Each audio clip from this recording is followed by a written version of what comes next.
On time. Thank you very much. And I welcome you all to this meeting of the Eastern Area Planning Committee, which is one of 3 area-based committees of Dorset Council. And our remit covers the previous Purbeck and East Dorset areas. For the benefit of the public here today, as you can tell, I'm the chairman and I'm Councillor Tony Coombs. Our officer support has grown a little bit since I did my list, and my apologies to some people. Anna Lee, Head of Service, Kim Cowell, Principal Planning Officer, who have I got? Ursula Fay, Planning Case Officer, Naomi Shinkins, Planning Case Officer, Mike Garrity, Head of Planning. Sorry, Mike, I should have done you first. Steve Savage from Dorset Highways, and Kim Cowell. Sorry, Kim. And going this way, I have Laura Autry as our legal support and Megan Rochester as, sorry.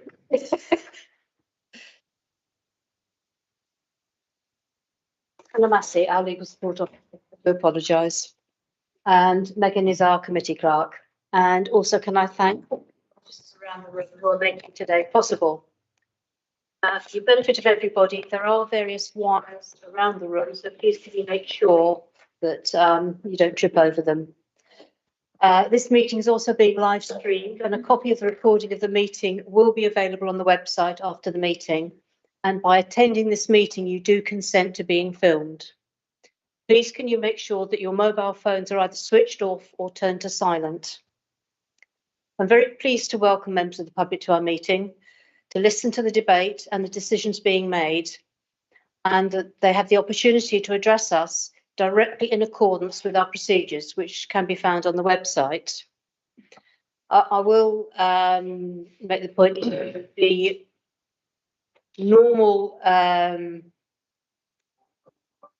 end time to apply to speak is 2 days before the committee, but because of the bank holiday, it was 8:30 a.m. last Thursday. However, for one of the applications, there was a glitch with some of the letters that went out to people that had previously written in on the applications. So for that application, the deadline was extended to 8:30 a.m. yesterday, but there were no further speakers that came forward. So moving on to the agenda before us, do we have any apologies for absence, please? We've received apologies for absence from councillors Robin Kirk, Mike Barron and Julie Robinson. Thank you. Are there any declarations of pecuniary or other conflict of interest, bias or predetermination from members of the committee? If anything does become apparent during the meeting, just please raise your hand and let us know as soon as you're aware of that. Item 3 on the agenda are the minutes, and that's to confirm the updated minutes of the meeting held on the 5th of April, which have been circulated to members in advance and published on the website. Are you happy to confirm those, please? No dissent, thank you. So, regarding public participation, can I please remind members of the public that this is a meeting held in public and not a public meeting? And only those people who have already registered to speak will be allowed to address us today. The first 3 members of the public, including any community or amenity group who have registered to speak for and against the application, and that includes the applicant or their representative, up to a maximum of 6 in total, will be invited to address us.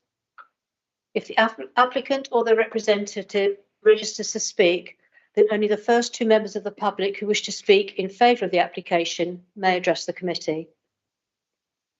Not relevant today, however, MPs need to register in the same way and would count as one of the 6 speakers. Town and parish councils and ward members of Dorset Council who are not members of the committee and who wish to address us will be allowed to speak, providing they have given due notice. And as I've said, all requests had to have been registered with Democratic Services by 8:30 a.m. last Thursday, the 27th of April. Each speaker will be strictly limited to 3 minutes. So that's sort of the introductions and housekeeping dealt with. We now move on to the schedule of planning applications. We have 5 applications on the agenda today. Have there been any requests for deferral or withdrawal, please? No, Madam Chairman. Okay. So just so that people are aware, any background information relating to the applications before us have been available for inspections by members prior to the meeting, and that covers consultations, objections, representations, as well as the East Dorset and Purbeck local plans and the council's related policies. For each item, I will invite the case officer to introduce the presentation.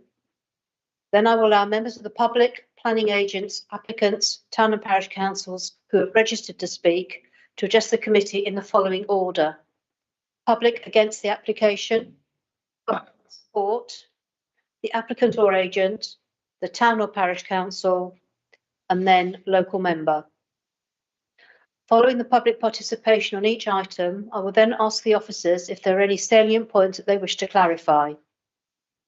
I will then open the floor up to members for questions and debate. There will be no further input from members of the public, and those who are making public representation will not be allowed to ask questions or have questions asked of them. It is up to them to give their representation. And in order to run the meeting smoothly, may I request that members of the committee direct any remarks or questions through me, and I will invite you all to speak in turn. At the end of the debate, and when we have a recommendation that has been proposed and seconded, I will take the vote by a show of hands. The voting detail will only be recorded in the minutes if 3 or more members make the necessary request. Okay, so we will now move on to our first application, agenda item 6, which is POUT 2021-05751, land at Matcham Stadium, Matcham's Lane, St Leonard's. It's quite a long description, so I'll leave that to our presenting officer. Over to you, Ursula. Thank you. Thank you, Madam Chairman. The description is demolition of existing buildings and structures and direction of a continuing care retirement community with up to 330 extra care units used class C2 and up to 60-bed care home used class C2, associated communal and care facilities, landscaping and open space, alternative natural green space, ANG, parking and infrastructure, means of access and internal access roads, use of land and nature conservation area to include ecological enhancements and restoration, outline application to determine access only with all other matters reserved. There is one update to the officer report. Paragraph 15.150 of the report refers to the site being adjacent to the Avon Valley area of great landscape value as identified in the East Dorset District Council areas of great landscape value SPG. However, this designation does extend into the edges of the site in some areas, as will be shown on one of my slides later. So the location of this site is at the eastern edge of the district, to the north of Bournemouth Airport and south of St Leonard's and St Ives. It is right at the edge of the Dorset Council area and has a close relationship with Bournemouth, Christchurch and Poole Council to the south and New Forest District Council to the east. And the New Forest National Park Authority is also located approximately 830 metres from the site, and this area, authority covers the area designated as a national park. To the west of the A338 is where the site is located. This is the dual carriageway between Bournemouth and Ringwood. As you enter along this dual carriageway, you can turn off onto Matcham's Lane, which becomes Herne Road, where the site is accessed. And there is a small cluster of houses called Matcham's Close to the north, which is also accessed off Herne Road. There are heathlands to the north, west and south, particularly Avon Heath Country Park to the north and Barnesfield Heath to the south, Barnesfield Heath not being publicly accessible. To the northwest are narrow lanes with sporadic linear housing and farm development. There's no formal access to these directly from the site. The site is divorced from the existing settlement boundaries and in the open countryside. And it's located 1.4 kilometres to the boundary of St Leonard's and St Ives, 1.6 kilometres to the boundary of the Airport Business Park, which is within Bournemouth, Christchurch and Poole area. And it's 2.5 kilometres as the crow flies to Bandown, where it's significantly further if travelling by road and public footways. So this shows the submitted location plan. The current use of the site is as a motorsport facility, and there are tracks and buildings associated with this on the site, including Bangor Racing Stadium, go-karting track and motocross track. Of these, only the Bangor Racing is currently in use. And motorsport sites are currently subject to some legal restrictions. And so Bangor Racing can take place 22 days per year, and motocross race on 18 days per year. And between May the 31st and the 31st of August, there's going to be 3 Saturdays or Sundays. And the site also benefits from consent to hold weekly car boot sales, although these are not understood not taking place at present. There are many small structures on the site which are related to motorsport uses. These are generally sheds, garages, ticket offices, and other small buildings.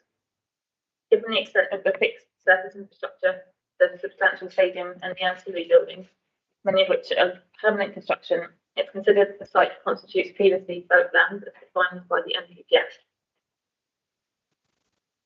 I have quite a few slides now which show internal structures and areas of hard standing, and there's also some drone footage to show you of a race day event. Starting at the centre of the site near the Bangor building.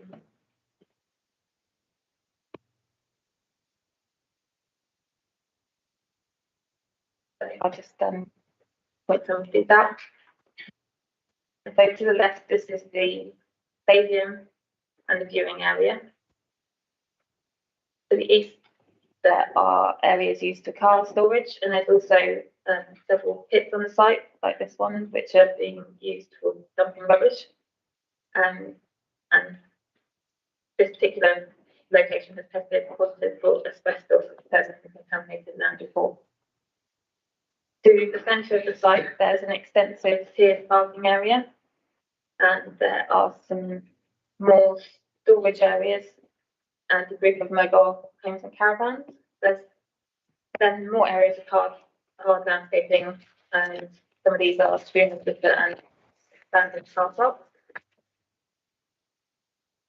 This panorama shows one of the tracks no longer in use, but still present on the site. And this bottom panorama shows the view as looking towards the Avon Heath Country Park. The applicant has provided some more photographs which show the Bangor Racing Stadium and the compound next to it for the storage of cars, etc. And this is showing the compound close up. And this photo is showing the extent of some of the hard standing on the site. So the stadium is over here. Then this is the tiered parking area. Then this is area of hard standing. You can see track marks in the adjacent as well. And this is another storage compound at the site, which contains vehicles and rubbish. And I've got some drone footage. Hopefully it will work.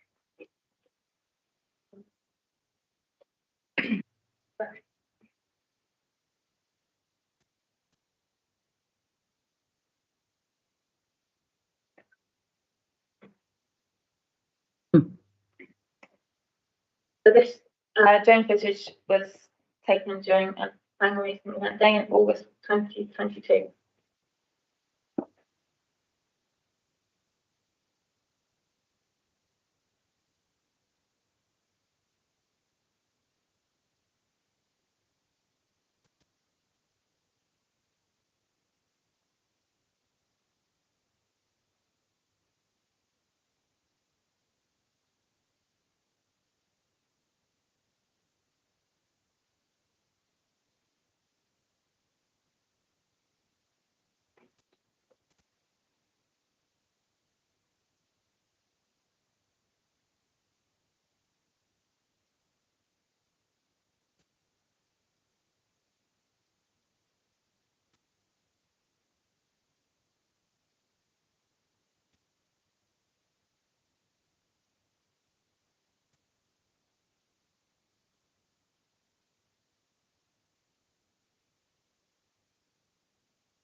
So moving on to the contaminated land report and the conclusions within that. That concludes that based on the investigation carried out to date, it would appear that with regards to contamination, there have been only limited adverse impacts on the site due to its use for racing and other recreational activities. It is, however, noticed that areas of undiscovered contamination may be present at the site. Any such areas encountered during redevelopment of the site should be dealt with in an appropriate manner.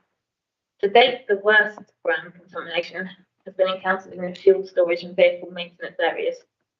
The contamination in this area comprises elevated concentrations of total petroleum hydrocarbons, PAH, VOCs, and heavy metals.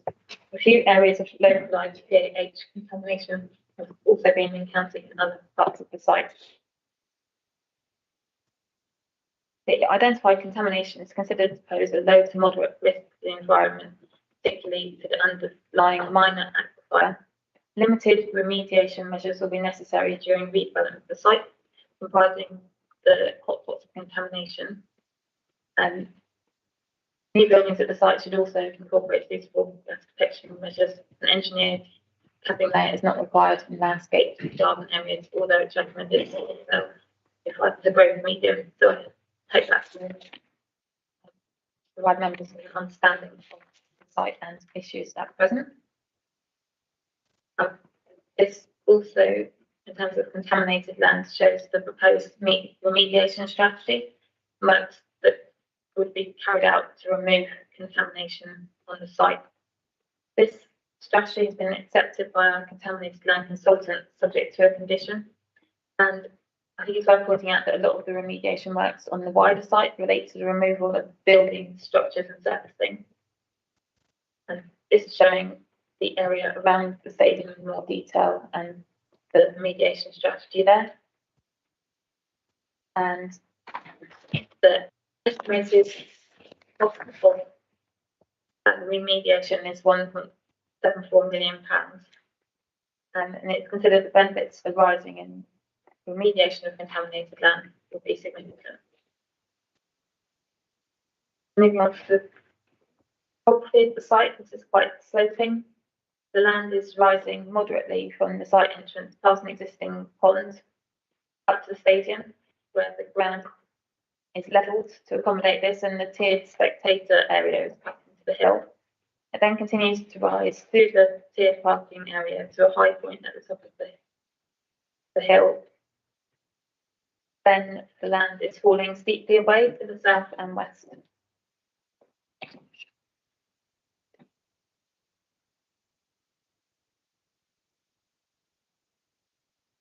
This shows the surrounding context of the site. So to the east is the A33 dual carriageway, and then off of this is Matchman's Lane Home Road, which is a two-way rural road with no footway. To the north, off Herne Road is Matchman's Close, a small group of dwellings. Then at the northwest, not accessible directly from the site, there's some single-track rural lanes of sporadic development. Because of the complicated nature of this application, I'm going to set out the proposal in high level so that members have this in mind as we go through the constraints. Then I'll come back some more detail of the proposal later. The proposal was for a continuing care retirement village, and this parameter plan sets out the expected land uses is in outline. The pink area would be a village centre, which could contain some extra care dwellings and communal facilities. Facilities are expected to be at the site and includes a wellness centre, studios, a hair salon, place of physiotherapy and visiting health practitioners, restaurants and social activity spaces. The final provision would be agreed with the council. In orange are the location of additional extra care dwellings. In light blue is proposed land for a care home. And in dark blue, proposed area for site services such as energy and waste. The applicant has submitted an assessment of the need for extra care housing, showing a significant need in East Dorset, and our social care team have accepted that there is a significant need. The benefits of the provision of extra care housing are therefore considered significant. The stripy green land, I'm just moving back to the plan, the stripy green land would be open space for residents and would include the entrance pond and sports courts such as bowls, allotments and general amenity planning. And the hatched area would be for nature conservation, including an accessible natural green space. Constraints on the site. So this is the location of the green belt in relation to the site, and it is holding within the green belt.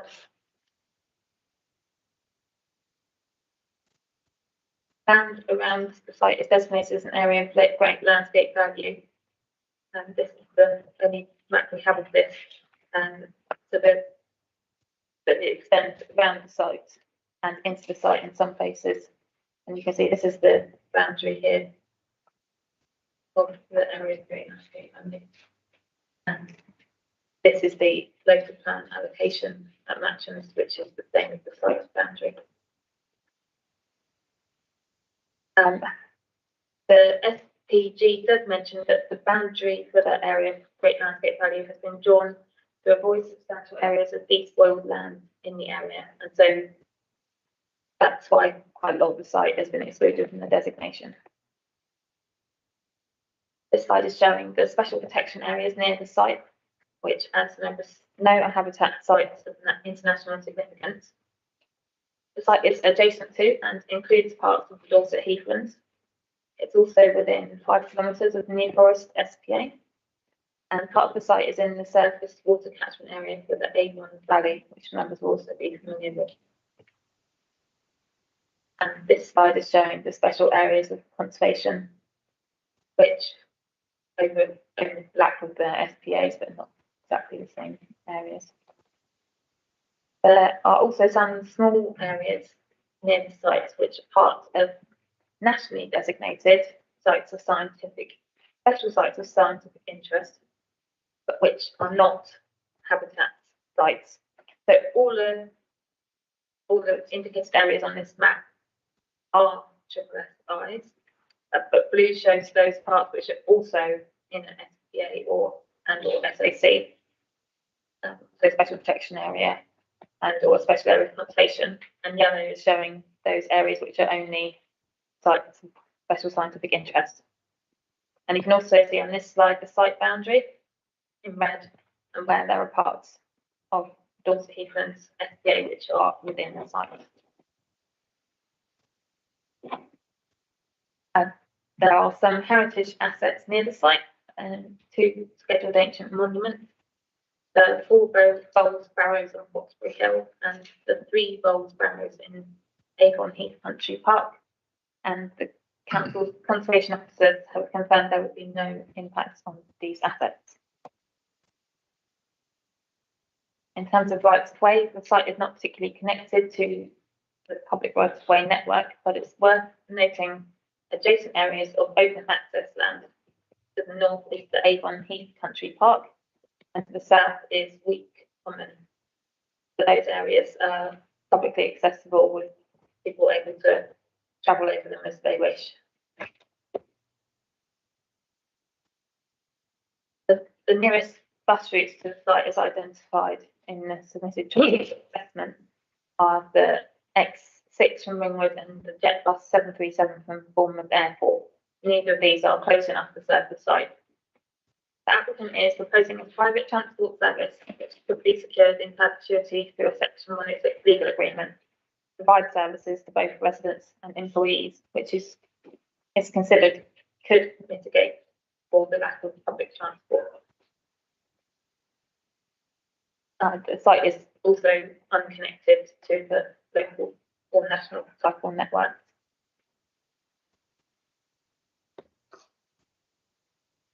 Pointing out some of our policies, this is the state policy, state local plan policy SL6. So the council will continue to support improvements to facilities at Maxwell Stadium, provided that they do not result in a marked increase in vehicular traffic attending the site. The new plan is positively managed to prevent the deterioration and the openness of the greenbelt not diminished. Any proposal for alternative use or redevelopment will be subject to greenbelt policy and the prior submission of plans for the restoration and management of the East End prepared in conjunction with English Nature, now Natural England, and other interested bodies. This policy accepts that proposals at Matchings may be forthcoming and will be considered. However, it does not allocate the site or support any particular alternative uses. And give members also an update on the 5-year housing land supply position, which was published recently. The East Dorset area does not benefit currently from a sufficient supply to demonstrate 5 years. The deliverable site is equivalent to 4.15 years.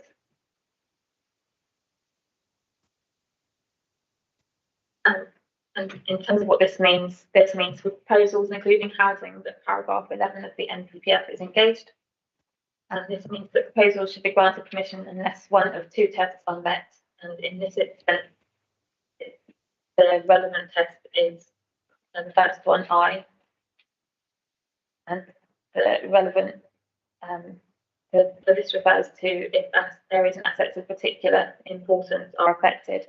And the relevant ones that are affected in this instance are habitat, sites, the Greenbelt, and a national park. So moving to look at the proposal in more detail, it's showing the illustrative master plan. Make members aware this application is outlined with all matters except access reserved. So this is illustrative only, and we do have the parameter plans, which will be potentially conditioned as part of any consent. So we'll be showing those in a minute. And this is again the illustrative master plan showing the whole site. So I said a minute ago, access is not reserved, and this is showing the proposed access, which should be moved slightly to the north compared to currently. There are feasibility displays submitted. And this is showing the tracking information to demonstrate access being used. There's also details of the construction access submitted. Highways have reviewed the application and no objection to the proposal subject to conditions. And this is showing an access parameter plan for internal access within the sites. It would largely make use of existing internal roads to access in and out of proposed development. This is just the land use parameter plan, which was shown earlier. Village centre in pink, additional extra care dwellings in orange, and the care home in light blue. As I set out in the topography slide earlier, the site is quite sloping, and this is the levels parameter plan, which shows how this will be accommodated within the development. But there will be a levels change of just under 20 metres from the extra care units at the western edge and down to the eastern edge of the village centre. Building height parameters have been influenced by visual impacts to minimise impacts on the green belt. At the centre, I'll propose up to 3-storey buildings, with some 2-storey buildings and a few areas of one-storey building as well. Moving to the proposed green infrastructure parameters, this would see areas set for open space and for the accessible natural green space, which would be private without public access to any, and for those residents of the development and their visitors.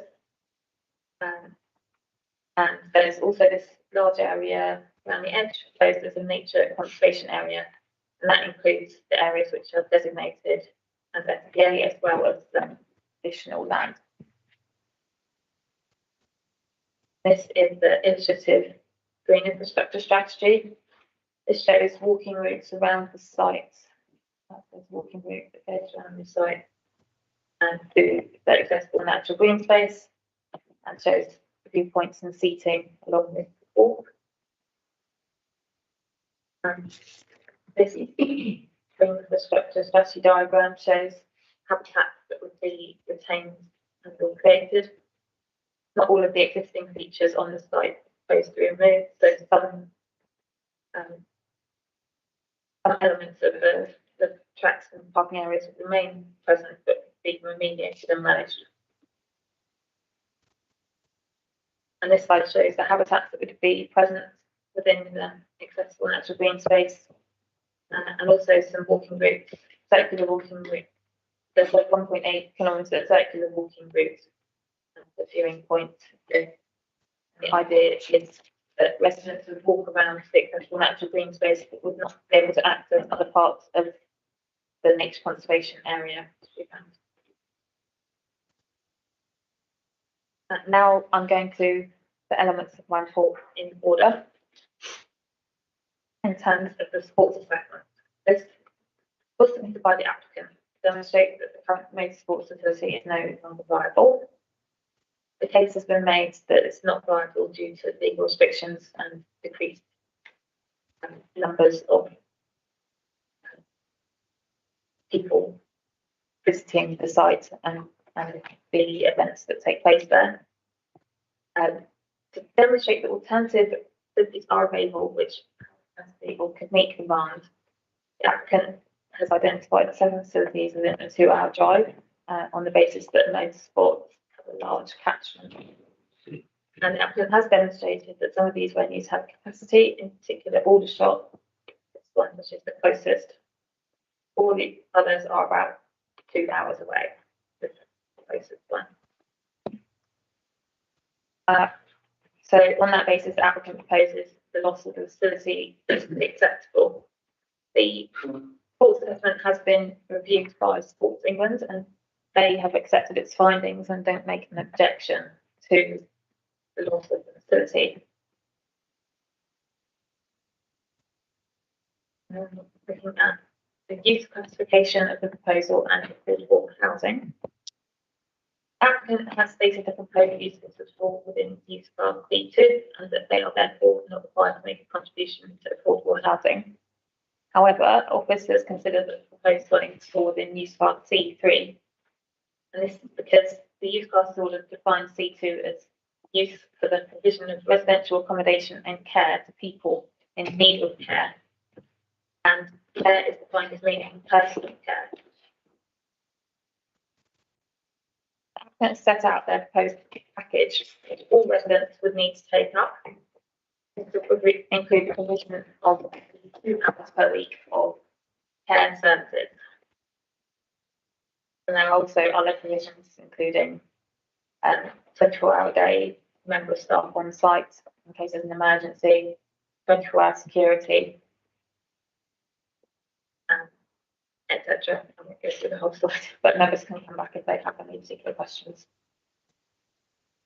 And in terms of the care services which residents would have to take up for at least 2 hours per week, these include a number of services which do not constitute personal care. For instance, the provision and delivery of meals, general advice, collecting prescriptions, and the use of the transport services. There are also some which clearly are personal care, such as assistance getting in and out of bed or with eating and drinking. But overall, it's considered that personal care is not necessarily an essential component of the scheme. Looking at the land use parameter plan, many of the extra care dwellings would be located a considerable distance from the communal facilities. And again, it's not considered such a relationship is compatible with the C2 classification. The officers have concluded the correct classification for the extra care units is C3. The care home would remain as being considered a C2 classification, which is the blue area. And so, although the applicant believes affordable housing contribution is not required, they have nonetheless submitted a viability assessment at the application stage. This has been accepted consideration as the site typology has not been tested and there are significant abnormals on the site. And so, in summary, the applicant's position within their viability statement was that there was a shortfall of £8.9 million, but they nonetheless intended to proceed with the scheme. This district valuer's position is that the required £4.1 million affordable housing contribution is viable. So the applicant has declined to agree to enter into the affordable housing contribution, and so this is recommended as a reason for refusal. The next element is report 5 versus change.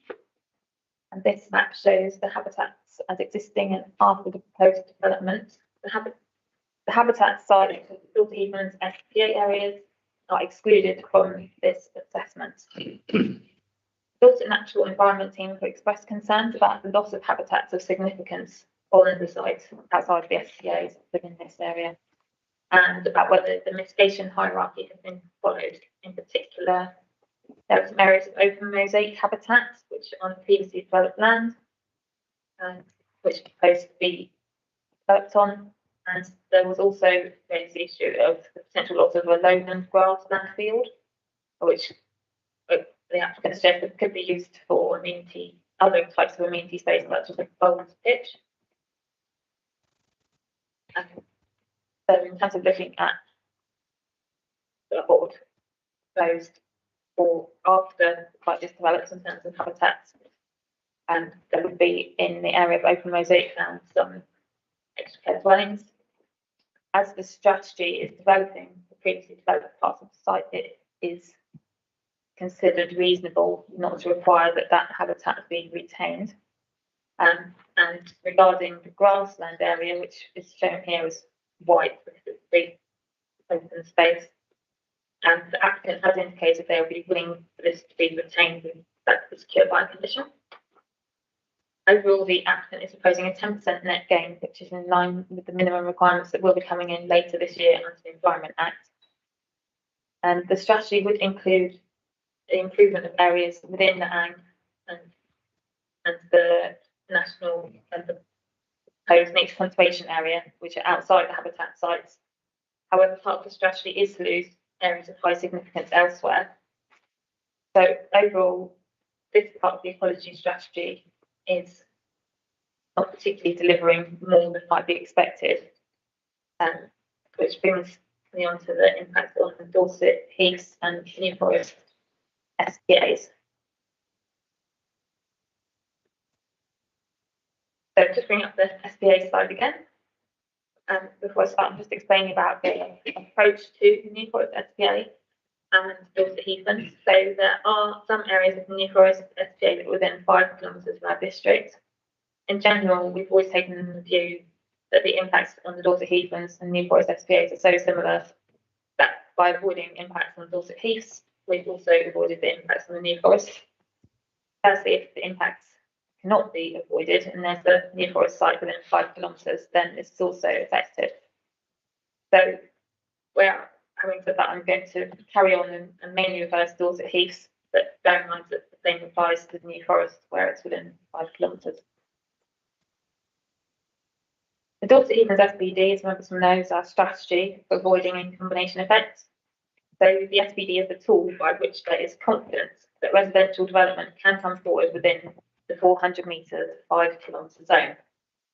Members will remember that before we had the SPD, there were issues with restriction of development, within 5 kilometres of the heath with knock-on effects on housing delivery.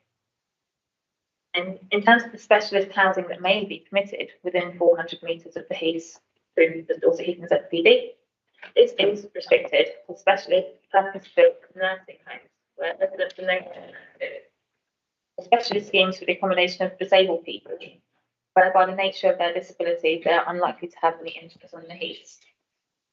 Such accommodation would not be sold on the open market and would have conditions to prevent pet ownership and use of car parks, etc. Members will have seen many such schemes. So the care home element of this application could meet this criteria. But the SPD is clear that retirement homes where the occupants are still active are not permitted within the 400 metre zone. The applicant has put forward a case that the SPD allows for applications to be considered on a case-by-case basis. The SPD only refers to case-by-case with regards to specific aspects of an application and how they meet the criteria of the SPD, rather than a general case-by-case approach, because a general case-by-case approach would undermine the purpose of the SPD. So the onus is on the applicant to provide evidence to demonstrate their proposal would not have any combination effects.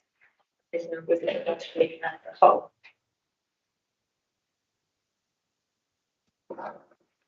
Table 5.1 within the shadow habitat regulations assessment, which the applicant submitted, sets out areas which are designated within the site area which are proposed to change as part of the improvement management.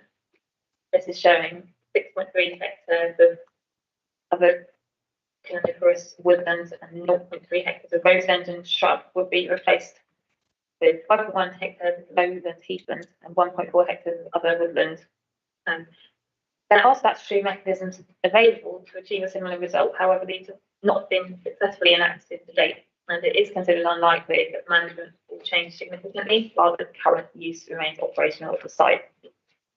The new management regime and proposed nature conservation area, when considered in isolation, would have a positive impact. However, although there may be positive impacts, there's insufficient evidence available to quantify these. So there is a lack of certainty over their magnitude. And it's also likely any positive impacts would be reduced by use of the nature conservation area for recreation. So this was table 5.1, which I just told you about. So that's showing the table. I've already read that out. I'm not going to do it again. So there are a large number of potential impact pathways that need to be addressed as part of this appraisal. And this illustrates the high dependence of the application on a large and detailed mitigation package. In some instances, it's difficult to judge the effectiveness of the proposed mitigation measures because the detailed uncertainty of implementation is not available. So some mitigation packages which are being proposed, such as the car park management, care restrictions, and the construction environment management plans have been used extensively in the past to provide mitigation across the Dorset Heathlands area. And as such, the level of mitigation that would need to be secured and the likelihood that it could be secured and the impacts of these measures are readily understood. And so such mitigation measures it's considered could readily be included with an appropriate assessment and with details to be finalised later. However, some forms of mitigation in this instance, such as the fencing, green spaces that don't benefit from public access, such as the proposed alternative natural green space, they haven't previously been part of our mitigation strategy within the Dorset Heathlands area. And some others, such as the pet covenants and lighting strategies, have formed parts of mitigation strategies in the context of a different development typology. This does not mean that these measures can't be considered, but there is less certainty regarding their effectiveness. And in order to demonstrate that direct access to adjacent and on-site designated areas can be prevented, the boundary treatment strategy, the nature conservation area, and accessible natural green space has been submitted. This shows the Dorset Heathlands adjoining the site to the south-east is separated by the existing bank, ditch, post and barbed wire fence. It is considered access onto this area of Dorset Heathlands, which is open access land could be considered desirable by residents and visitors, including people using the alternative natural green space in which to extend their walk onto this open access land, which is adjacent. And then other proposals include a 1.5 metre well mesh fence, which will provide the boundary between the ANG and direct access to some designated areas within the site. So there's one that's a bit long here, and then here. And it also would be provided all the way along the boundary of the Avon Valley Country Park and to the north. But again, it is considered that access onto these areas to extend the walks east access to the country park, which is another area of open access lands, would be desirable. Then there is a standard height post and wire rail fence, which would separate the accessible natural space from the nature conservation area to the west. This would be bolstered through natural barriers to include vegetation and topography. Levels within this area would remain as existing. So there are some existing level changes and areas of vegetation. These aren't consistent along the boundary, and there's little uncertainty regarding the long and short-term effectiveness of vegetation as a barrier, particularly given the ecological aim of the restoration of habitat through removal of inappropriate vegetation. And again, it is considered that access to those parts of the nature conservation area which are outside of the kind of walking routes would be desirable. In general, the degree to which proposed barriers would be effective is uncertain. And as I said, some areas are open access lands, so barriers to access on the boundary may not be permissible, and the heathland managers of adjacent land would not have any means of redress if direct access was established. And in particular, again, the northern boundary of the Avon Heath Country Park, and this is part of the Dorset Heathland FPD, but it is reasonable to assume that residents who are active will want to access the country park and walking routes and facilities it offers. So, looking at the car access from the site is considered to be in an extremely sensitive location generally, with easy car access to several Dorset Heathland and New Forest sites. So it's less than 5 minutes. That's pointed out as less than 5 minutes to car parks at Herne Forest and Avon Heath South Park, and it's also less than 15 minutes to car parks at the New Forest. In these circumstances, that implies that even outside of the 400-metre zone, the requirement for a suitable alternative natural green space, which would be a publicly accessible mitigation, would be particularly stringent. So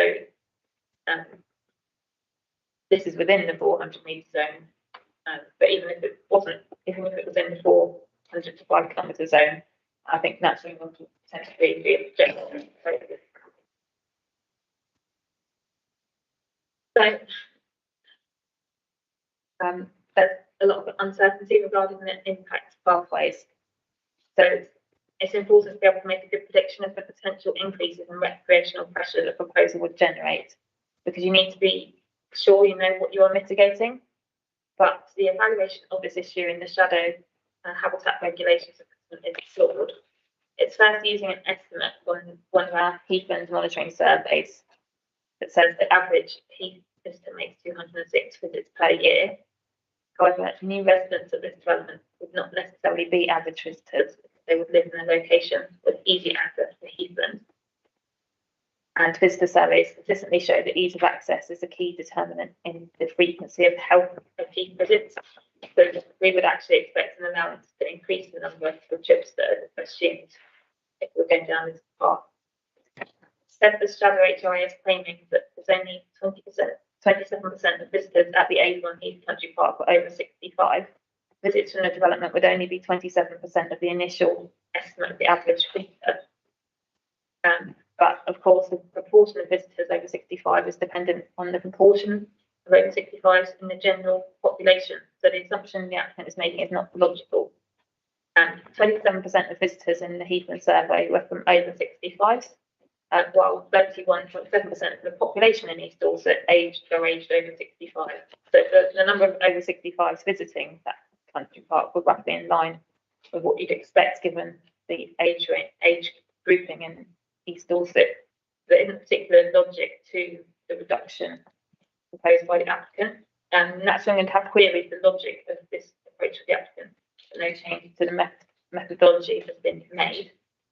I think this is a key point because this is being used to assume that the number of trips arising from the development would be reduced from 175,000 per year down to 47,000.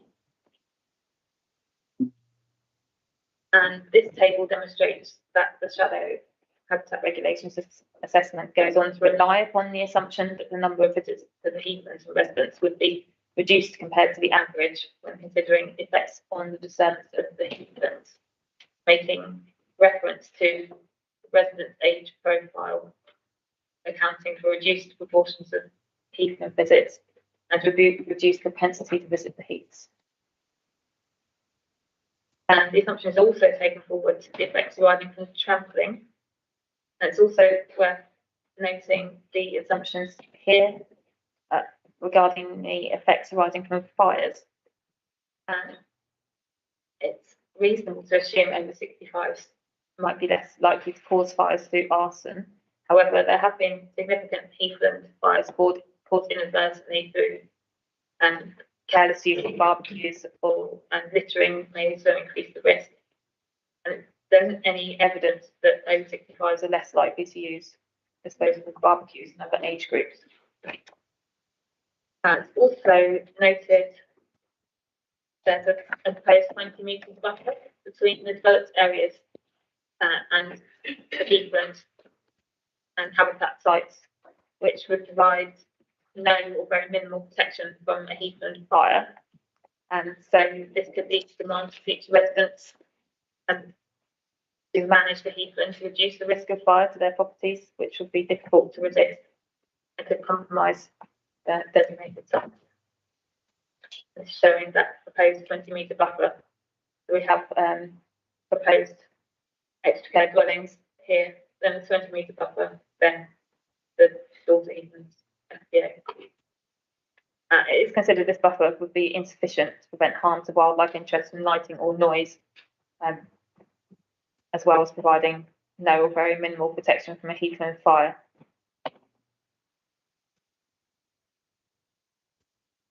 I'd just like to draw you to advice about, as there is an objection to this application from Natural England. And so just highlight that while local planning authority is the competent authority under the habitat regulations, and so in theory disregard the advice of nature in this case that the application should be refused. In most cases, it would be unlawful to grant planning permission where it cannot be demonstrated beyond reasonable scientific doubt as a plan or project would not cause adverse impacts. The planning permission is issued without proper regard to the habitat regulations, may be subject to a legal challenge, and if the challenge is successful, could lead to the planning permission being quashed.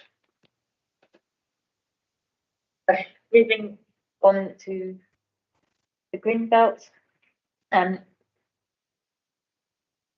As I've mentioned earlier, the site is considered to be previously developed land within the green belt, and so the relevant paragraph within the NPF to consider is 148G. Paragraph 148 sets out where there are exceptions to the new buildings are inappropriate in the green belt, and this one would be limited infilling or the partial or complete redevelopment of previously developed land, whether redundant or in continuing use, which, and in this instance, it's considered the relevant test is whether it would have a greater impact on the openness of the green belt than the existing development.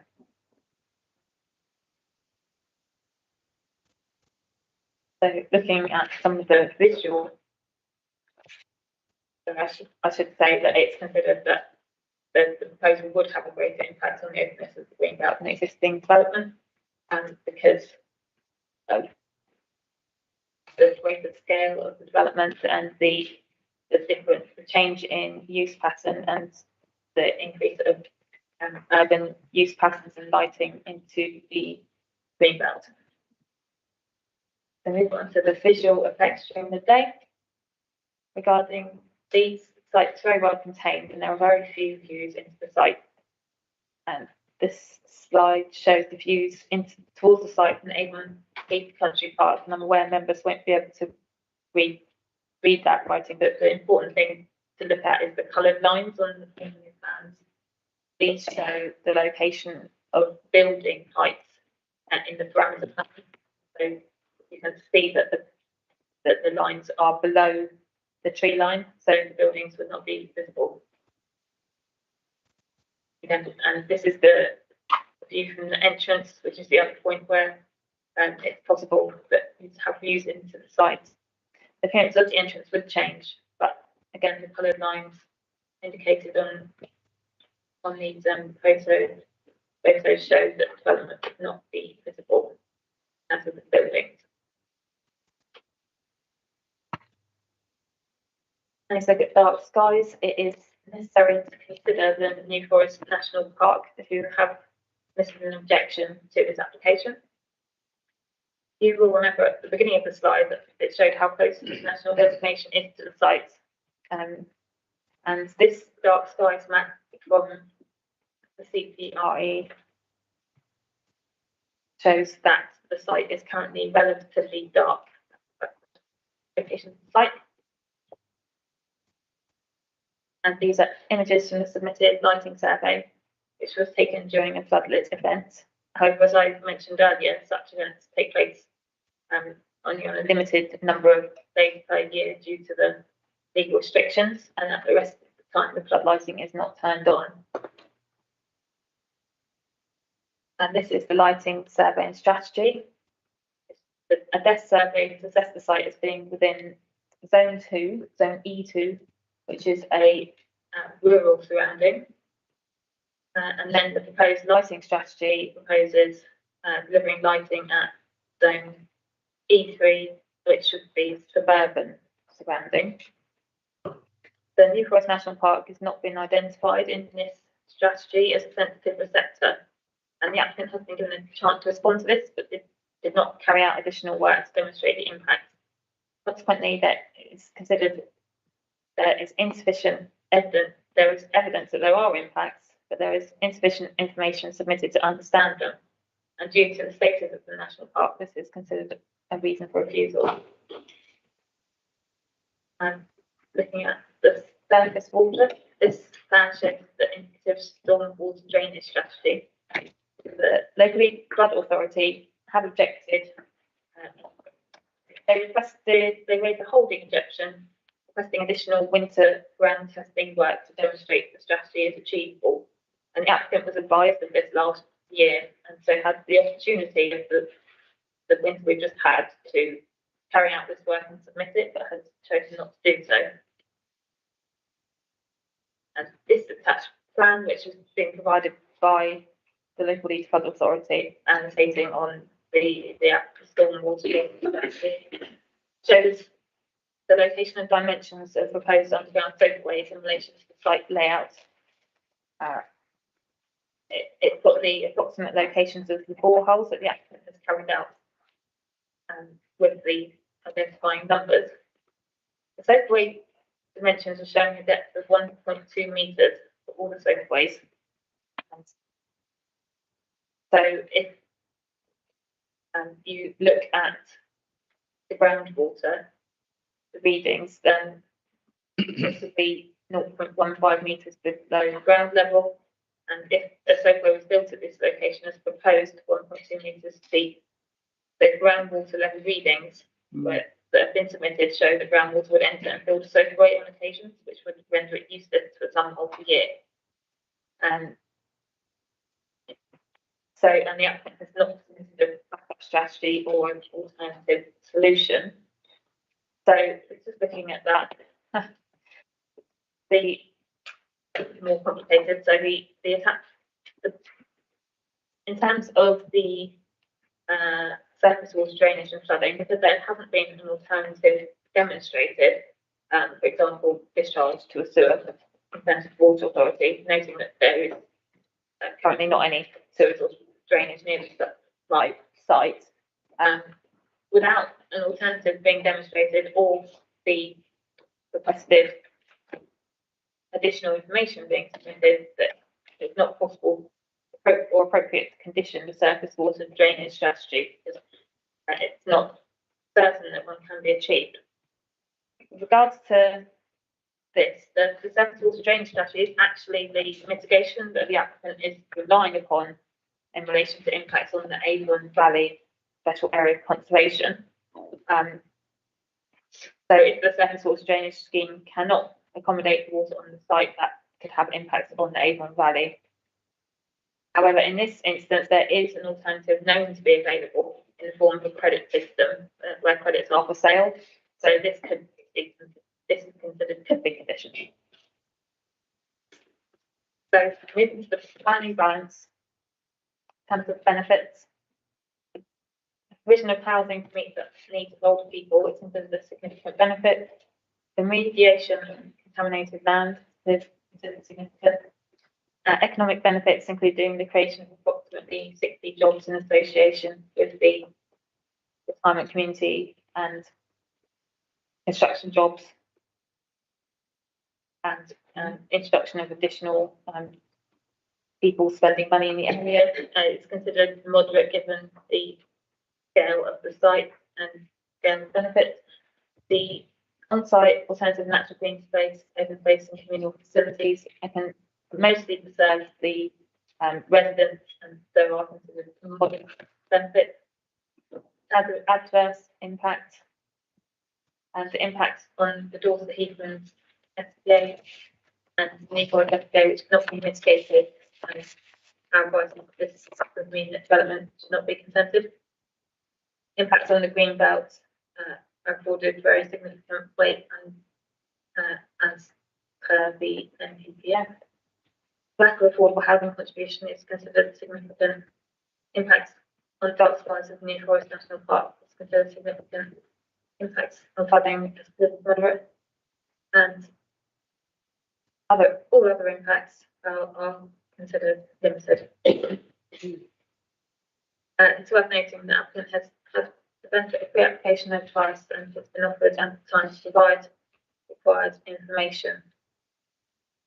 So in summary, there's unacceptable impacts on habitat sites, failure to make affordable housing contribution, it's inappropriate development in the green belt, there's insufficient information about dark skies and about surface water drainage strategy.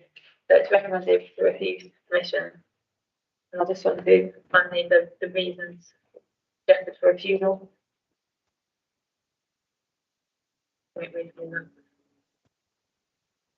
then there's the first that if you wish to bring them up as part of the discussion, the first one about the impact on Dorset Heathlands, then affordable housing, green belt, surface water drainage, and the dark skies. Thank you, Madam Chair. Very much. Certainly is a lot of information and complicated information that we've all had to take on. I'm going to move on now to our public speakers, and my first speaker is Jane Trim.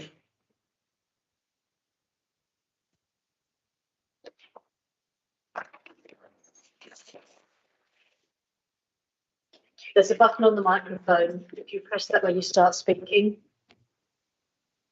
Perfect. Yeah, I just want to start off. You have 3 minutes, Yeah. okay, and I will time it. Yeah, obviously the pictures that have been shown of what has been classed as full of cars and rubbish is not the case. We've got owner drivers here today. What you've classed as rubbish is their livelihood, their parts for their cars, etc. Also, I would like to ask if all the independent professional people and businesses that have put their findings forward to help offer support to any of this development have been paid for their services. Also, it's not just about cars going round a track. That this is a community that supports each other. in hard times and good times. For example, we have here today a family member whose son has been diagnosed with cancer.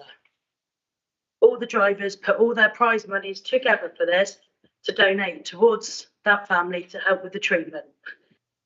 A lot of the drivers and a lot of the spectators at the sport suffer with mental health problems, and that is their way of having the support that they need, because there isn't much around here for people with mental health.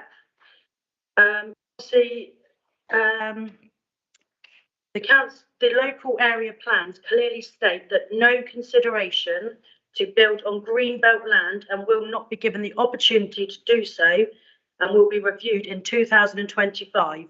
Local councillors voted on this in 2019, and on that ground alone, this is why no development should be available to the developers. Any development granted on or near greenbelt, you would question why any officers today or on any appeal would be given consider this, especially when there is government rules in place to prevent this happening. Sorry. Obviously, there are protected species that we know about on site: rare birds, natterjack toads, smooth snakes, sand lizards, that are all still existent there. There is obviously no safe place on the roadways, etc. It is a small, narrow road, Matchams Lane, which is not overly accessible. There is a lot of care homes already around.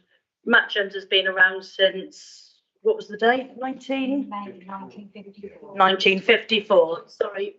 Nothing from the floor. Okay. Only the lady that's speaking. I have got it here somewhere, but I just can't find it. But yeah, since 1954. So why should we have to lose that to benefit the elderly who already have a lot of places? There has been a new place just built recently in Parley. So to us, that is the hobby for the people and the younger generation. You also have obviously children that race at the track. Where do they then go when they have nothing? I'm going to have to stop you there. You've had your 3 minutes. Thank you very much. You've been very eloquent. Okay, my next public speaker is Stuart Garnett, please.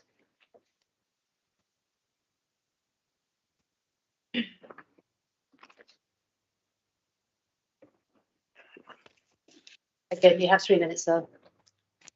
Thank you. This site really must be seen to be believed. This is not pristine greenbelt. It's a heavily contaminated brownfield site with a legacy of unneighbourly and unauthorised uses. Remediation will cost millions. And if not this scheme, then by consequence, members must endorse the site's ongoing uses. It's reasonable the owners will consider other associated activities to try to realise commercial viability. Very special circumstances must exist. This will be a £300 million plus investment into your local authority by Inspired Villages and our funders, Legal and General, generating hundreds of direct and indirect jobs, creating specialist housing for your ageing population, reducing pressures on stretched health and social care services, frees up family homes, releasing significant equity for reinvesting locally. It will enable the transfer of 79 acres, equivalent to 45 football pitches, to the Land Trust or even the council to become restored and managed heathlands. This is a unique opportunity to transform this degraded site into an exceptional ecological resource. Disappointingly, Natural England took over a year to respond to this application. Their comments made by someone who had neither visited the site nor advised us in the previous 5 years of pre-application discussions. Their response is flawed and must be resolved. Inspired Villages does not build just specialist housing, sell them and leave. We're here for the long term with 24-hour-a-day, 7-day-a-week staffing. The average age of a resident in our communities moving in is 80 years old. These are old people. It's usually their final move. We deal with illness, end-of-life care and death in our communities. People move in exactly because of the care and support available. We've provided significant evidence to this council, as we've done with the many other local authorities which we're in, and incidentally, all have accepted we fall squarely within the C2 use class. We're committed to the Section 106 agreement and all the occupancy restrictions we've offered up. Government has recently established an older persons task force to accelerate the growth of specialist housing. A recent independent review has called for 50,000 such units to be delivered in the country every year. In Dorset alone, this type of development, there's a shortfall of over 1,600 homes. The potential for redevelopment is acknowledged in both the adopted and emerging local plan. It's a clear direction of travel the council knows it must tackle. Doing nothing cannot be an option. The benefits of this application are so significant. I urge members take the time to visit the site to understand the complexities of the issues and the scheme's benefits. Thank you. Thank you. You are just over, but well done. Okay, I'm going to move back now to our planning officers to ask if there are any points that our public speakers have made that they wish to respond to, please.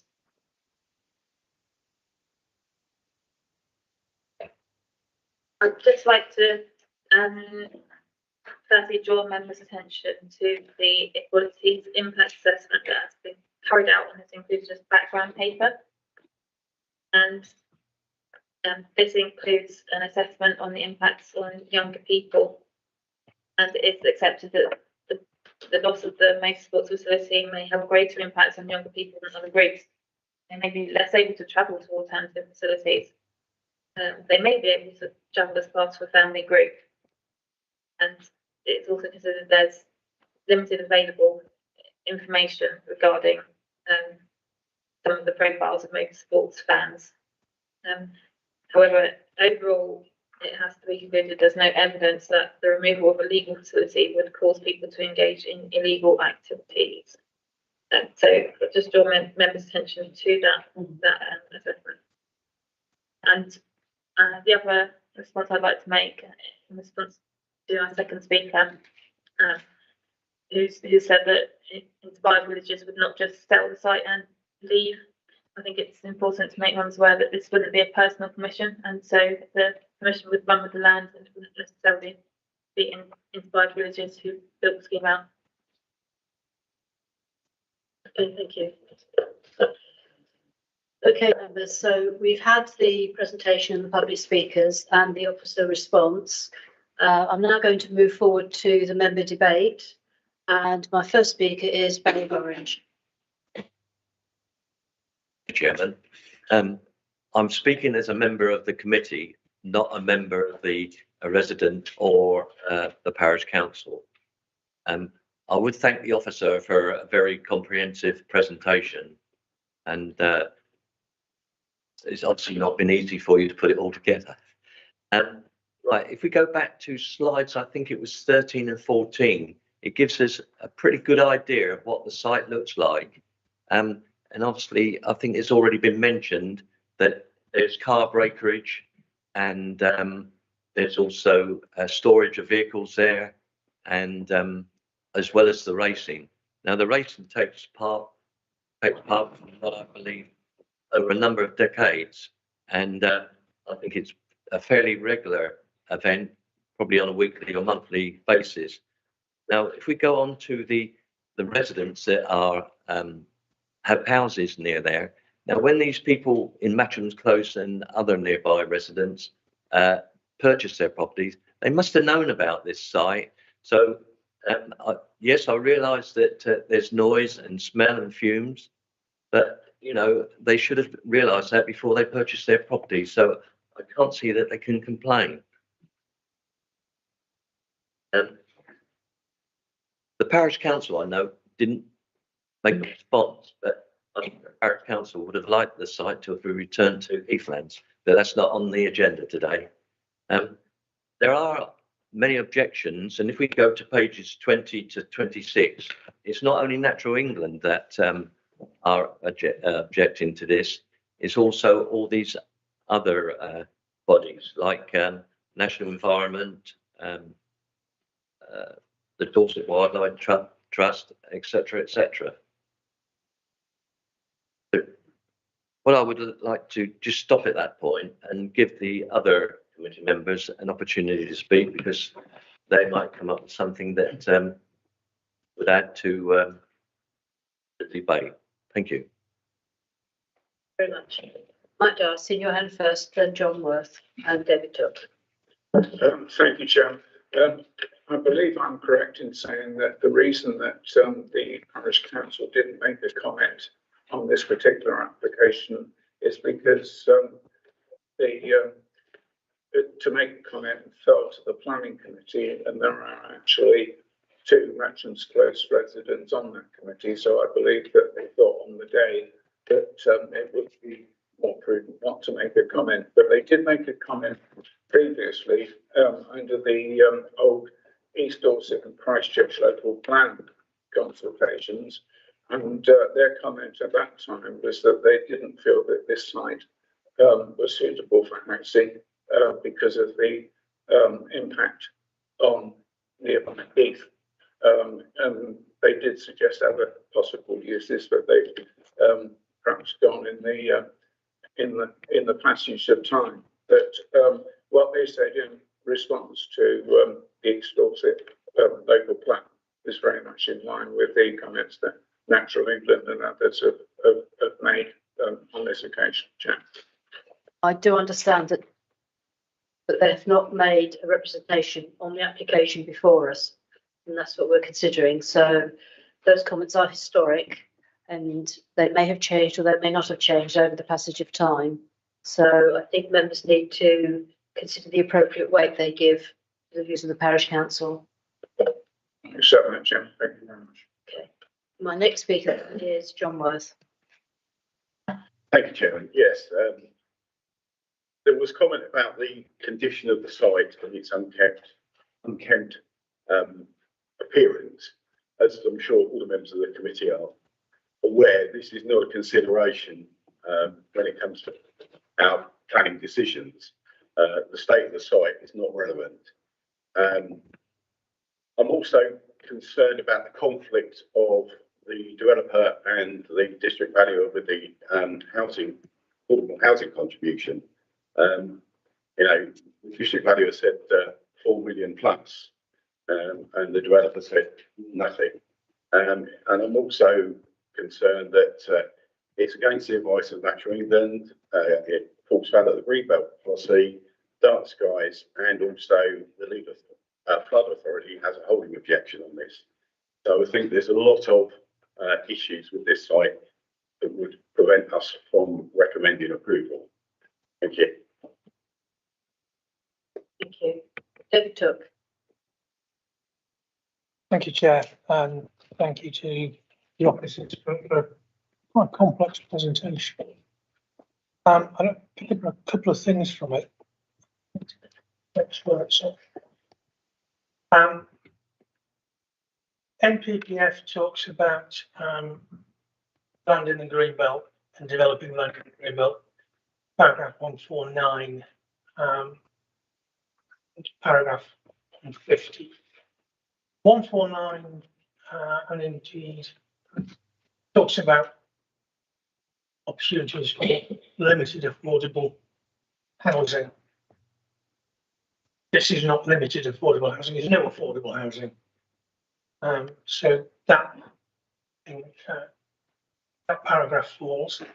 And the other one is paragraph 149G, limited infilling or complete redevelopment, which will not have a greater impact on the openness of the Greenbelt. And it strikes me that if you're putting a lot more buildings up than you currently have, there would be an impact on the openness of the Greenbelt.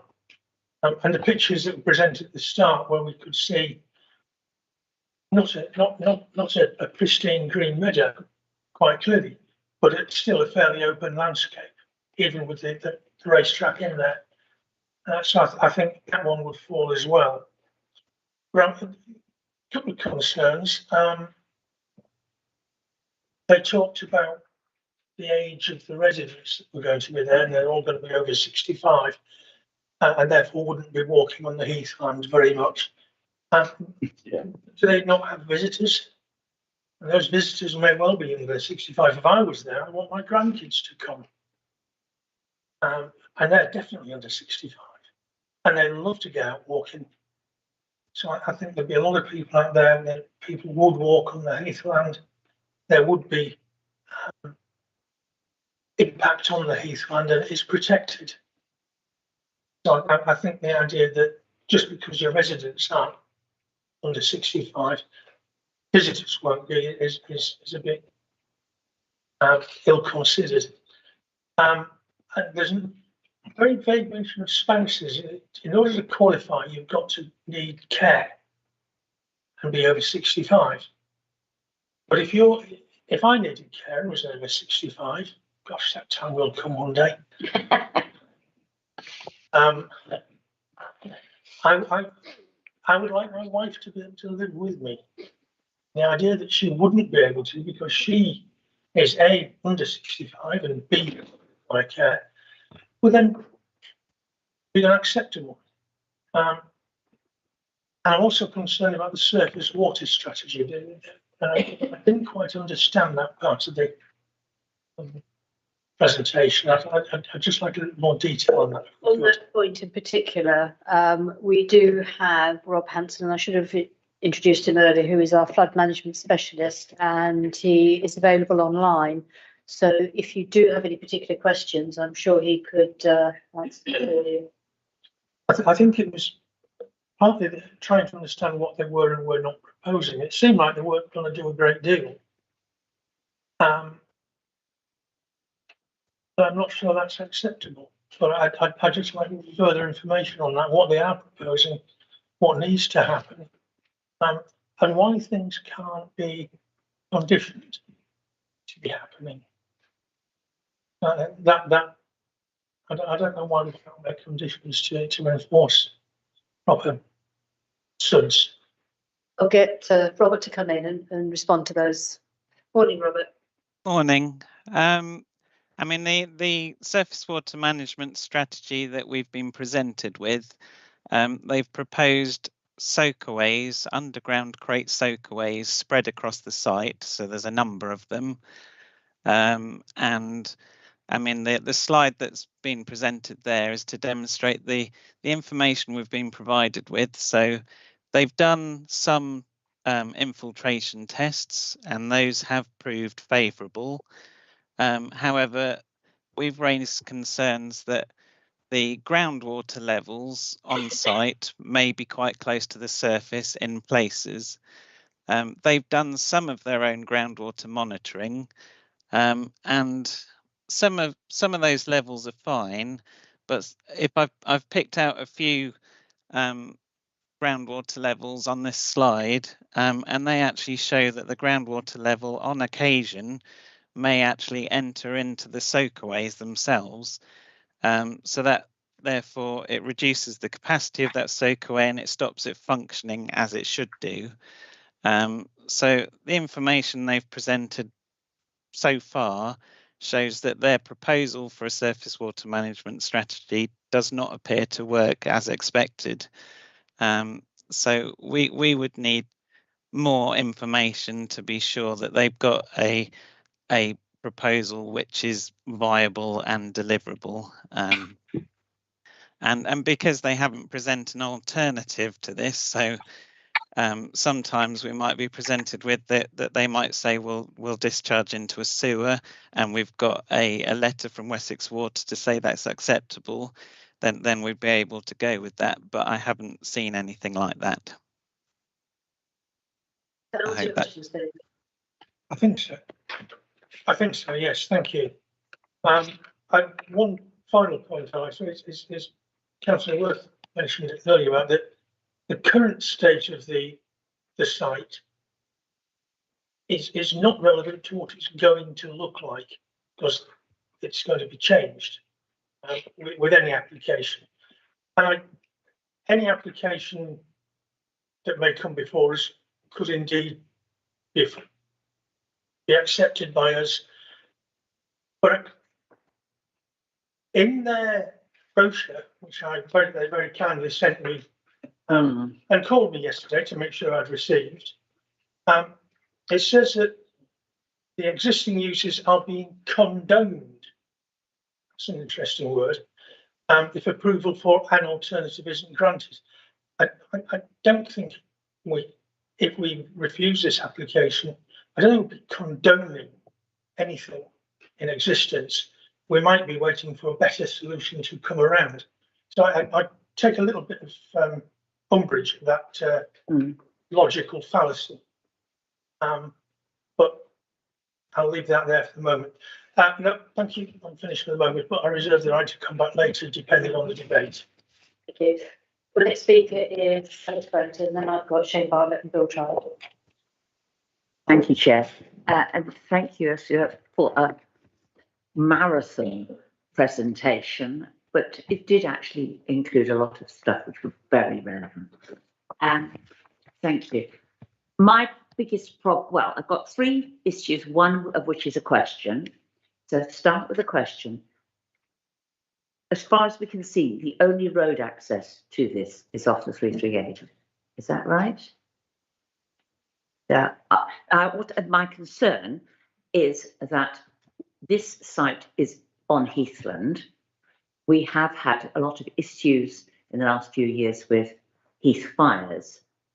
How would the whole site with 330 properties and a care home be evacuated in case of emergency? That would be my question. Jen, sorry. There is only one bit access point into the site, which is not directly from the A338. It comes off on, it's from Herne Road, which is next to the A338 junction. But there's only one vehicular access into this. I think for the benefit for those that don't know the area so well, the access road runs parallel with the 338 Spur Road, and the access is from the flyover just south of Ringwood. So you would come off at that point and then go down the side road to access the site. Alternatively from Christchurch up the other way. Do you have anything more, Alex? Yes, I do, Chair. Thank you. That was one concern of mine, was that if you, say, had a big problem at the existing raceway, most people there will come in vehicles and then they're going to leave fairly fast. But to evacuate such a scattered development could be quite problematical. So that was one of my concerns, which brings me down to the actual site itself. Looking at the various very useful plans, we have to remember this is only outlined, so the shape, the layout of the site could be totally different. But they do appear to be quite scattered and spread, little, I assume, sort of bungalow type houses. And the facilities and the wellbeing centre and all these other lovely things are some distance from some of these properties, which would imply that one would have to be fairly fit to be able to get from one end to your wellbeing facility, and not necessarily just hobble across. So the whole aspect of the properties, the wellbeing, we are basically making a retirement village, not necessarily for the very old or very infirm, but for anybody who can afford to buy in there, basically, if they're over a certain age. And that concerns me, because this is at a time when there is a desperate need for houses for younger people. But the vagueness of this outline application is the biggest concern. The water drainage we've just covered, I was going to raise that. I don't like the sound of, I don't think it's well thought out yet. And I would hope that a better application might follow. The other point is, on the site at the moment, it is worth considering that some of the best preserved heathland in South Dorset is actually in the Army tank areas and the firing ranges, because nobody goes there because it's dangerous, they're actually very good biodiversity results out on Lulworth Ranges.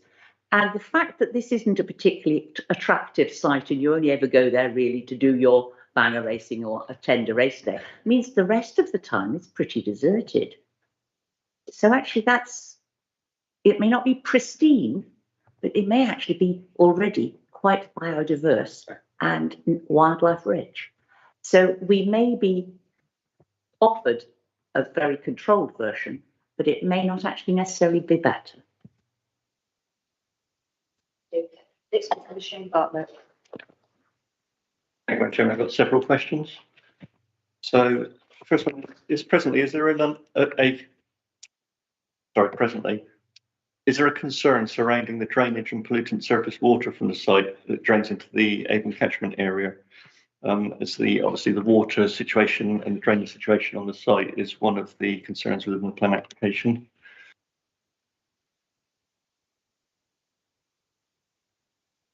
I'll get Robert to answer that one for you. Robert, can you come in on that one, please?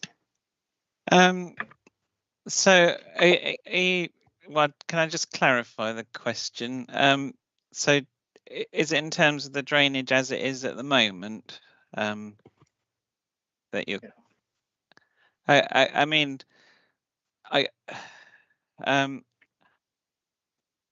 it's hard to comment on the existing. I mean, yeah, I would be concerned that I expect there probably are contaminants at the moment, and some of that possibly does drain down into the Avon Valley, and so the proposal to manage surface water on the site in itself would be potentially a good thing, but the detail that we've had provided so far doesn't actually give us the assurances that we need to say that the proposals will actually function as expected. So can I intervene there? Because what you're saying then is that we don't have a baseline data of what is happening there at the moment. No, that's not usually what I need to review as such. I'm aware that it's a brownfield site, and the surface, no. So I haven't been provided with the drainage system as it is, so I don't know whether it just runs off and goes into the surrounding ground. What I'm presented with is the new proposals.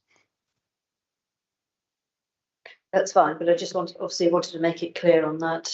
Okay. Do the planners want to come back on this as well? Thanks, Robert.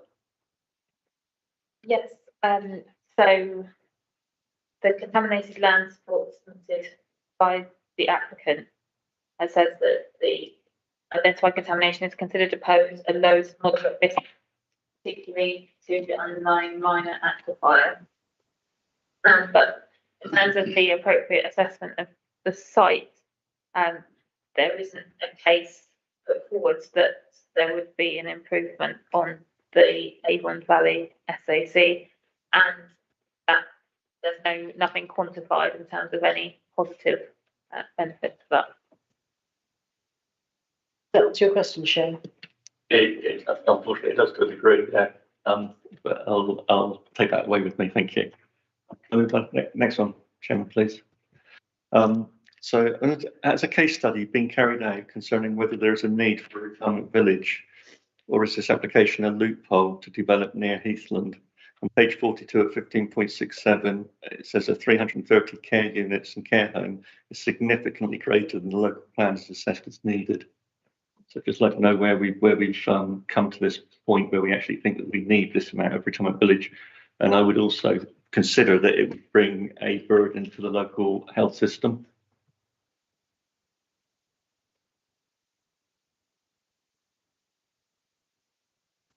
Chairman. So yes, this issue is covered in the officer report, which sets out that study has been undertaken as part of the evidence based on the new Dorset local plan, which does identify a need for extra care units, and as set out in the presentation and report, That is an identified benefit of the scheme in terms of provision of the extra care units. However, as you're aware, the conclusion of officers is there are other issues here which outweigh those benefits, and particularly the impact on the protected heathlands, the green belt, and the lack of affordable housing provision, as well as the New Forest and the drainage issues as well.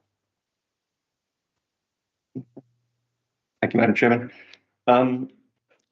As we know, Dorset is quite blessed with its mineral deposits, and so the mineral safeguarding.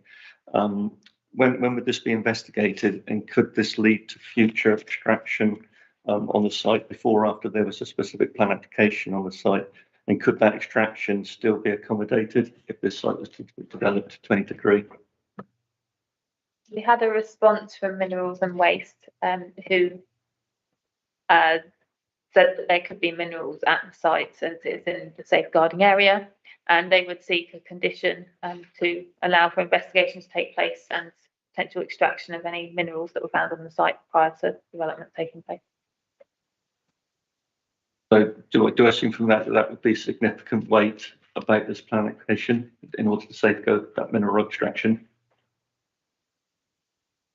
I wouldn't attract it significant weight because there's a method to potentially extract any minerals as part of the application through a condition.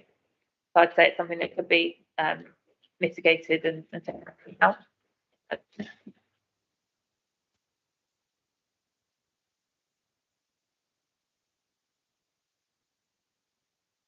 So it's probably an impossible one to answer, but I'm going to ask it anyway. So I've got a concern around the guarantees that could be afforded to the pet covenant and how that would be enforceable and effective. Domestic cats are the first thing that comes to mind that could have a serious detrimental impact on the protected sites surrounding the application area. We also have concerns around the effectiveness of a potential pet covenant in this instance, given the scale of the site. It would be difficult to provide 24-hour monitoring of pets and the bringing of any pets and visitors onto the site.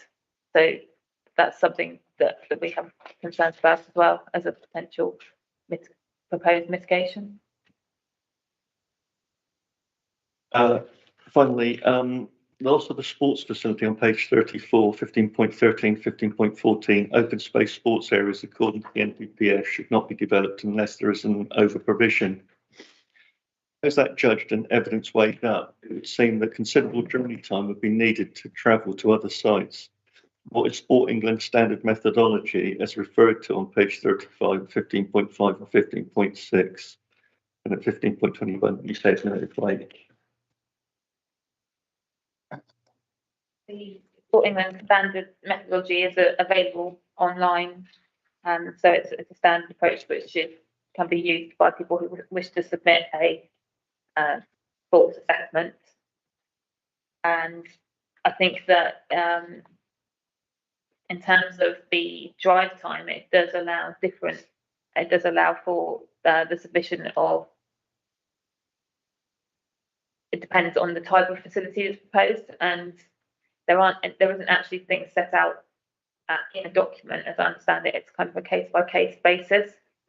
So I'm not aware. I'm aware that Sport England have accepted the 2-hour drive time. I don't know if that's set out. I haven't seen that set out in a document, but it is something which is really a matter for Sport England to advise on. And with Sport England having said they accept the assessment and they don't have an objection, it would be difficult to substantiate a reason for refusal. Is that everything? Okay, members. Mike Dyer. Oh, I do apologise. Yes, Bill. I'll turn the page. Next, and then I'll bring Mike back in. Thank you, Madam Chair. I'm afraid that Councillor Took has somewhat pinched my lines. Yeah, it should be.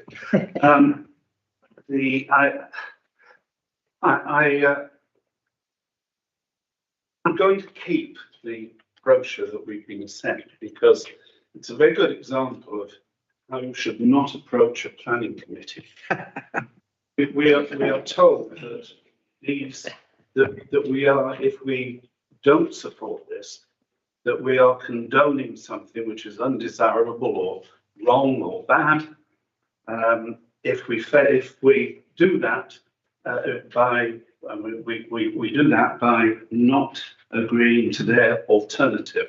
Now, the choice before us, of course, is between what's there at the present time, this proposal, and anything that may come forward in the future.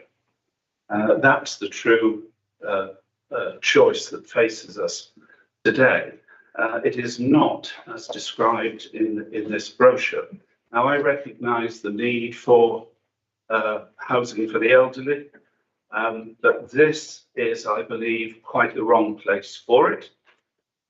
The adverse impact on the heathlands, adverse impact on the green belt, adverse impact on species habitats, the lack of affordable housing, and the threat to dark skies is enough anyway to persuade me that we should not support this. If we were to do so, I'm afraid it would also be a big step towards the whole of East Dorset becoming one vast housing estate, and I can never support that. So, Madam Chairman, I will be supporting the officer's recommendation for refusal. Thank you. Would you like to propose that as the recommendation? I'm happy to propose it. Thank you. Right, Dale, you're next, and then Barry, I'll let you come back. Previous speakers taken most of the words out of my mouth. To cut to the chase, I think the constraints on this site are so many that granting permission would be clearly very risky, if not unlawful. So I'm happy to second refuse. Thank you. Barry? It's already done. He's done it. Okay, I have no further speakers. Speak now, wherever I hold your peace. The application has been recommended for refusal and duly seconded as per the officer recommendation in the report. So members, those in favour of refusal, please. We make that unanimous. Therefore, the application is refused. Yeah.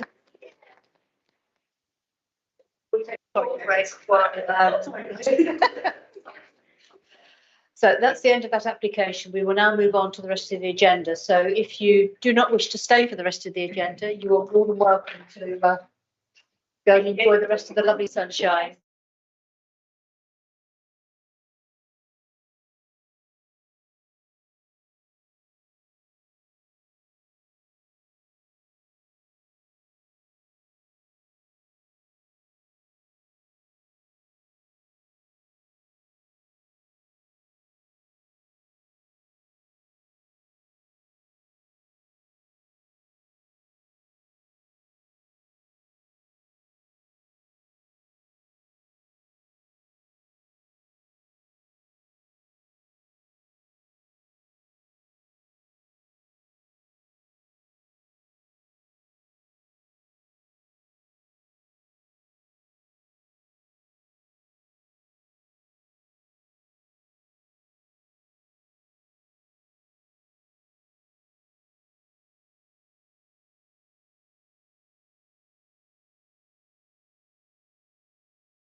Before I move into the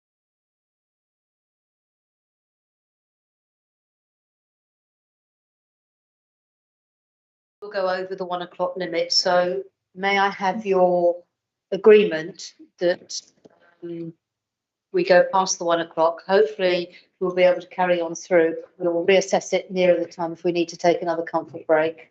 Get it in early. Yep. Well, I had the In opportunity. theory, yeah. just get Are on. members happy with that? Yep. Thank you very much.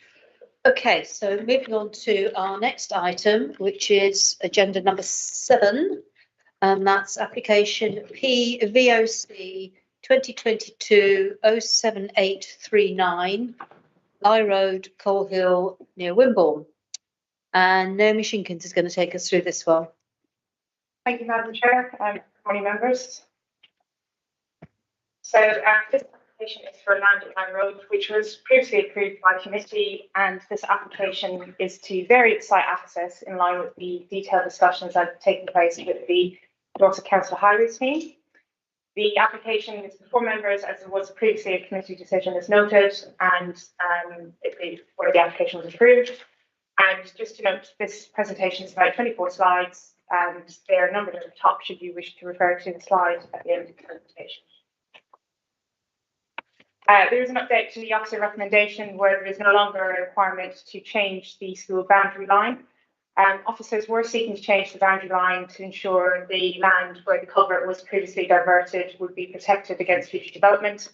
However, the applicant has provided evidence of existing covenants on this land for it to be retained as open space, and therefore the boundary change is no longer necessary. And also to note that paragraph 17 of the officer report refers to conditions that have already been discharged as shown on the slide. I need to note that condition 14 has also been discharged, which is a landscaping condition, and that would need to be updated to a compliance condition. This shows the location within the wider committee area. Apologies, that says Wimborne Market, that should say Lye Road. This slide shows the application site in relation to Wimborne Town Centre and Coal Hill.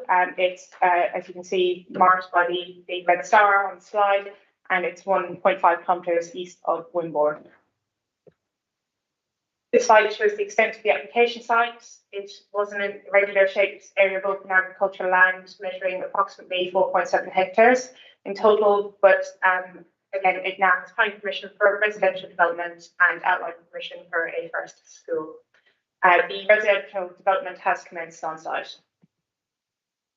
These images show the existing views from Lye Road, so we can see views looking east and views looking west for context. And these images show the existing views of residential properties on Lye Road and the new Quarterjack development to the south of the application site. So the application site is within the urban area of Wimborne and Coal Hill, as indicated by the red asterisks again. And constraints on the site include part of the site being within the green belt, as shown by the hatched blue line on the slide before you. In terms of the site history, the local plan policy WMC 8 identifies the area south of Lye Road as an allocation site for a new neighbourhood, as shown on the slide, and the application site is outlined in red. As a reminder to members, there are a number of sites approved in the area, which includes the high-risk junction for the application site itself up here, and that was approved in 2015. And there's a number of residential developments surrounding the site to the south, and on Ponty Drive, which is built out and occupied. The Barrett site, which is partly built out and occupied in lower phase, southern phase of construction. And also a reserve matters application was approved in January this year for the very southern part of the Barrett's development. And we also have the Sang to the south, and what would be the future community sports facility, which would be located at this part of the site. So it is proposed to reduce the size of the junction to this application site as requested by the Dorset Council Highways team, as there is another signal junction as part of the Barrett site located here, and a second signal junction was considered unnecessary, located at this point on Lye Road as well. So in terms of the approved developments, it has 3 land uses. You've access and infrastructure, the first school site, and the residential area as seen on the slide before you. This is the proposed site plan showing the residential development to the west and the land for the first school to the east. And again, the school permission that was granted was outlined only. Just to remind members what was approved, this table provides a summary of the proposed residential development. So 44 residential units. There was an affordable housing contribution of £110,000 secured, and various storey heights from 1.5 to 2.5 and access from Lye Road. So in terms of the proposed development for this particular application, as you can see on the slide here, it is proposed to reduce the junction size in line with further design detailing agreed with the Dorset Council Highways team.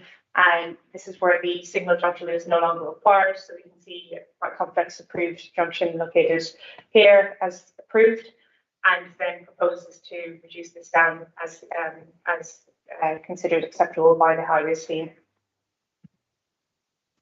In terms of local representations, no local representations were received in response to the application, which was advertised by site notice.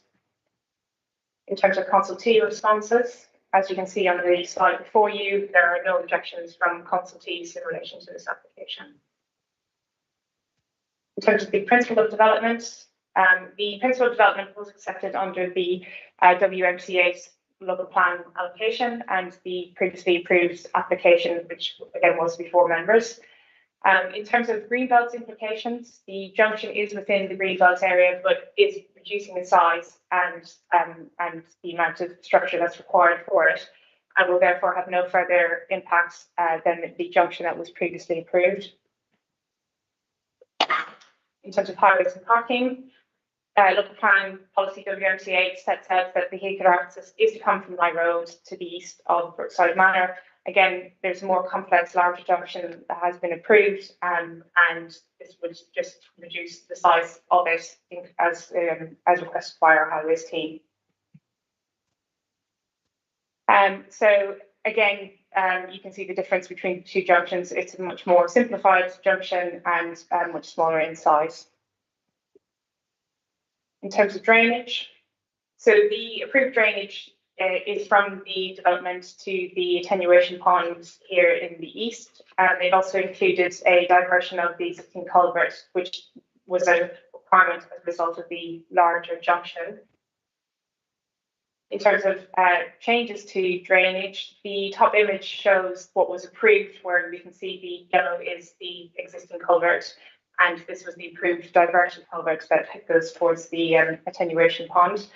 However, we can see in the bottom image that this culvert is no longer to be diverted, it's no longer required, and the Lead Flood Authority team do welcome this, and they have raised no objection to that. So as I referred to in terms of the officer update, the land where the previously diverted culvert was located is protected by covenants and for it to be retained as open space or drainage infrastructure land, and that is secured by covenants, and the requirement to change the school boundary, which is the blue area here, is no longer required because this is protected. The current section 106 that we have also requires that open space will be contain signage, as the green open space will be managed by a private management company, and it's required that signage is located on these open spaces, so it is obvious who is maintaining it with contact details. So in terms of affordable housing contribution, again, there is a financial contribution of £110,000 secured with the approved application. The financial contribution was agreed in the approved scheme based on viability assessment, which included the cost of the larger and more complex signal junction. Therefore, cost saving has been provided, would be achieved by reducing the junction size, and this cost saving, it would be about £187,000. But I also have to note that the applicant has also incurred a number of costs because the complex signal junction has already been designed. And therefore, it was considered a reasonable process to subtract the aborted costs, which are considered acceptable, from the cost saving. And this was approximately, the applicant submitted a aborted cost of £114,000. However, officers agreed only just over £87,000 could be considered as reasonable aborted costs. That has been subtracted from the cost saving, and therefore we have a sum of nearly additional £100,000, which will be secured by a deed of variation to the legal agreement, which will go towards the affordable housing contribution that was already secured. So in conclusion, as set out in this slide, there are no material planning issues which raise concern, and is a simple amendment to reduce the junction in consultation with the highways team. So in terms of the recommendation, as provided in the update, this would be a recommendation to grant permission subject to a legal agreement which secures the additional affordable housing contribution. And again, in terms of the conditions that are noted in the officer report, however, I need to update condition 14 to be a compliance condition, as the landscaping has been, the landscaping requirements have been discharged. And that is the end of the presentation.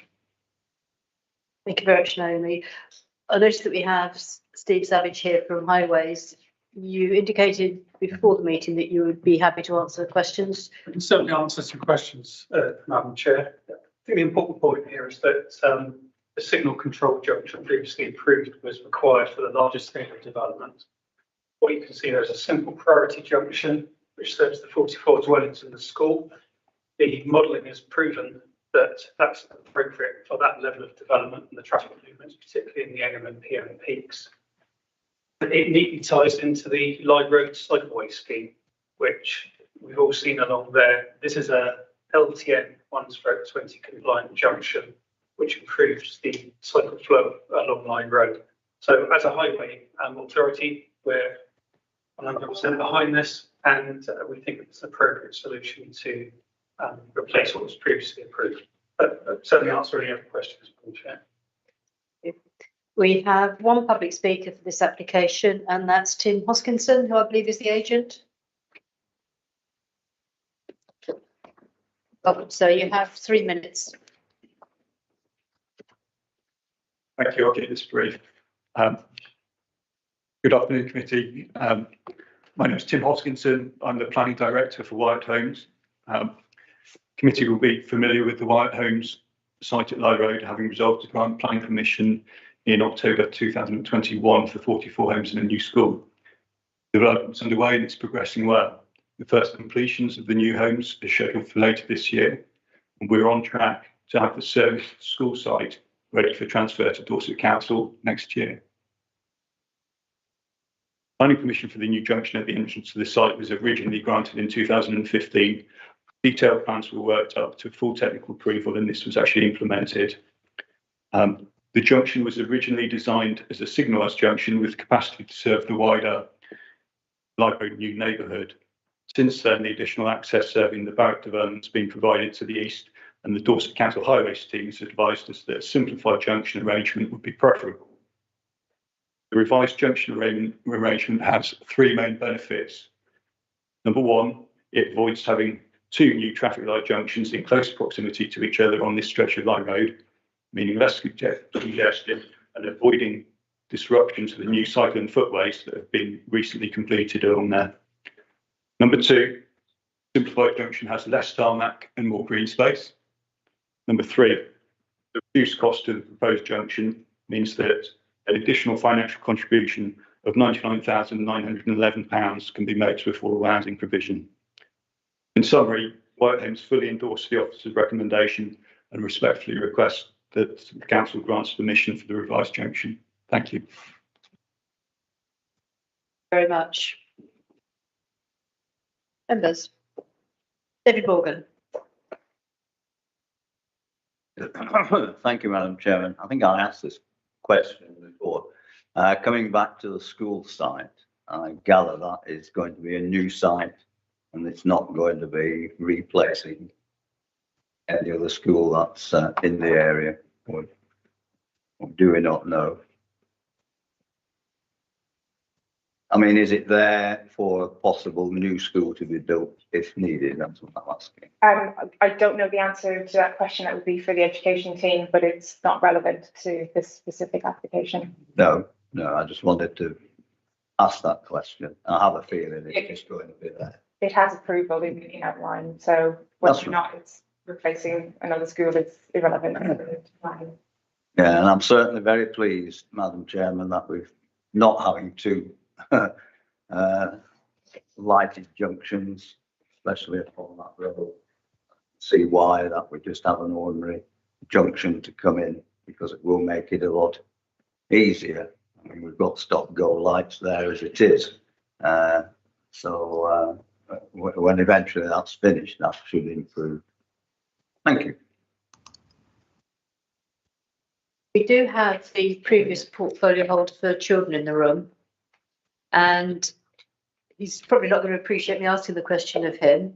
We're talking about the new first school in Lye Road.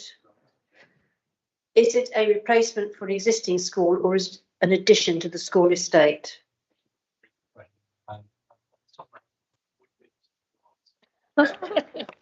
Dear. Through my notes, if I may, apologies. Not to worry, I just thought you might know off the top of your head, but if it's important, we'll have to get back to you on that one, David. I'm glad I asked the question. Okay, moving on quickly. Thank you, Madam Chairman. We've had this site come to us on a couple of occasions now as one of the three major course-of-action sites around the Wimble-Colville area. I think that it would appear to me that common sense has prevailed on this. As already indicated, we were facing possibly two traffic light junctions in close proximity, which I think we should all be breathing a sigh of relief that we're not going to now get that. I think, in fact, when you look through the officer report, another really good report, everything that's acceptable is no change. It's only this junction that we're dealing with. It's going to bring forward a further £99,911 for affordable housing, which has been agreed by the applicant, which I think we should also be very grateful for, because every money we can get for affordable housing is greatly needed. And on that basis, Madam Chairman, I propose we go with the officer recommendation laid out in the report. Thank you. David, do you wish to second? Yes, second, Madam Chairman. Thank you. Thank you. Do I have any other speakers on this application? In that case, can we just go back to the slide that shows the recommendation?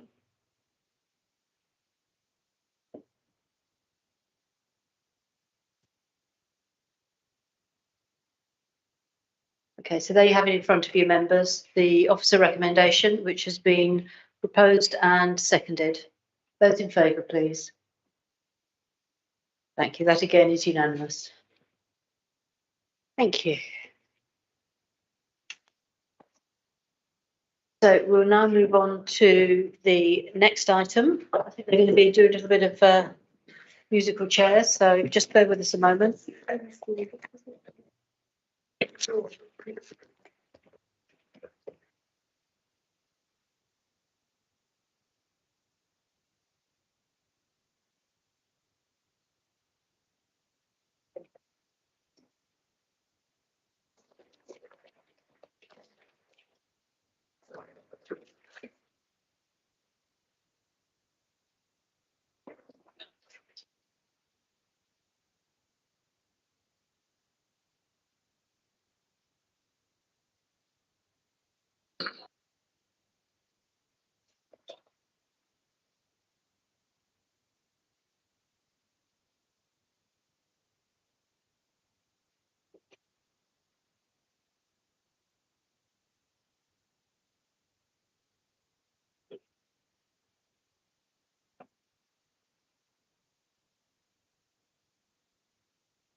Okay, I think we're almost there.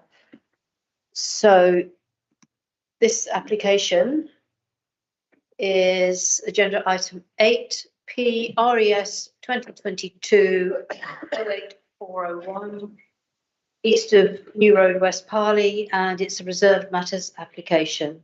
And again, Ursula is going to take us through this one. Waiting for the presentation to load. That's fine. Wonders of modern technology.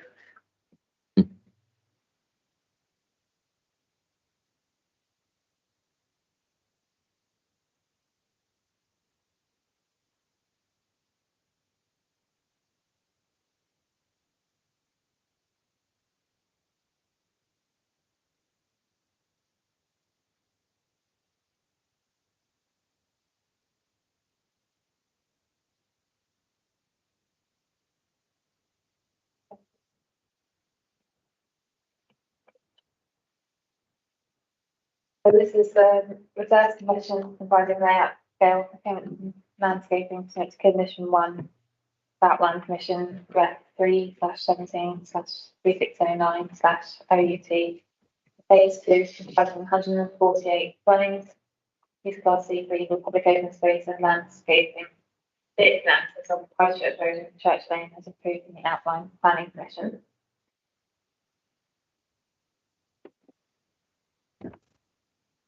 Just an update for clarification, paragraph 15.48 of the Officer report relates to top 384. There is a reference to 386 within that paragraph, but it's actually all about 384. And the site is located in West Parley, and this slide shows where that is in relation to the eastern planning area. And the site is situated to the south of Christchurch Road and east of New Road. These show the site photos prior to development at a level greenfield site. And here are the panoramas of the site. Some photos taken last year show the site under construction, and the link road in the middle, food store are underway, and residential phase 1 is also just commenced. And as the surrounding context, I have the local centre at the top left. The existing local centre, decent bungalows on New Road before, which members will remember. We're now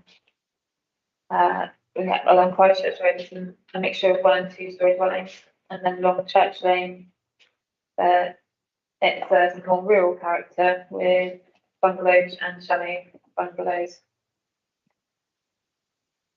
In terms of the greenbelt boundary in relation to the site, none of phase 2 is within the greenbelt. The relationship with Dorset Heathlands, the Parley Common is to the north east, and a small part of the overall site is within the 400 metre zone. There's no residential development in this part of the site, so the phase 2 development's outside of the 400 metre zone. In terms of impacts on heritage assets, the asset most closely related to the site is Bramble Farmhouse. The proposal is not expected to impact on this or its setting. The site is located quite close to Bournemouth Airport, and you can see on this slide the airport safeguarding and runway zones. The airport have been consulted and did not object. The conditions already having been placed on the outline to prevent adverse impacts.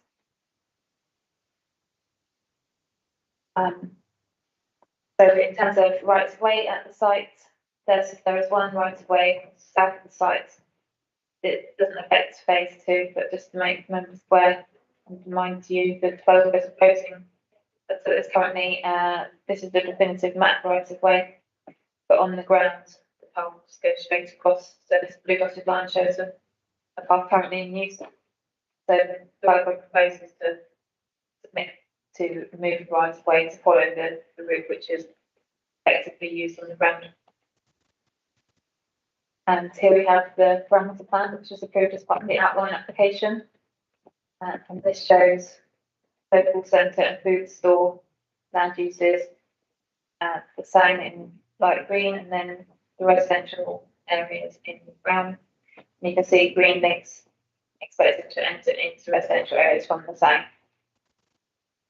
And then we're moving to the approved phasing plan. So the project's already well advanced. There's outline consents, and then we also have the reserve access consents for food store, the same, and residential phase 1. Consideration today is residential phase 2 in orange, which includes sort of this large part of phase 2, but also the small area here next to Church Lane. And consideration at this time is low.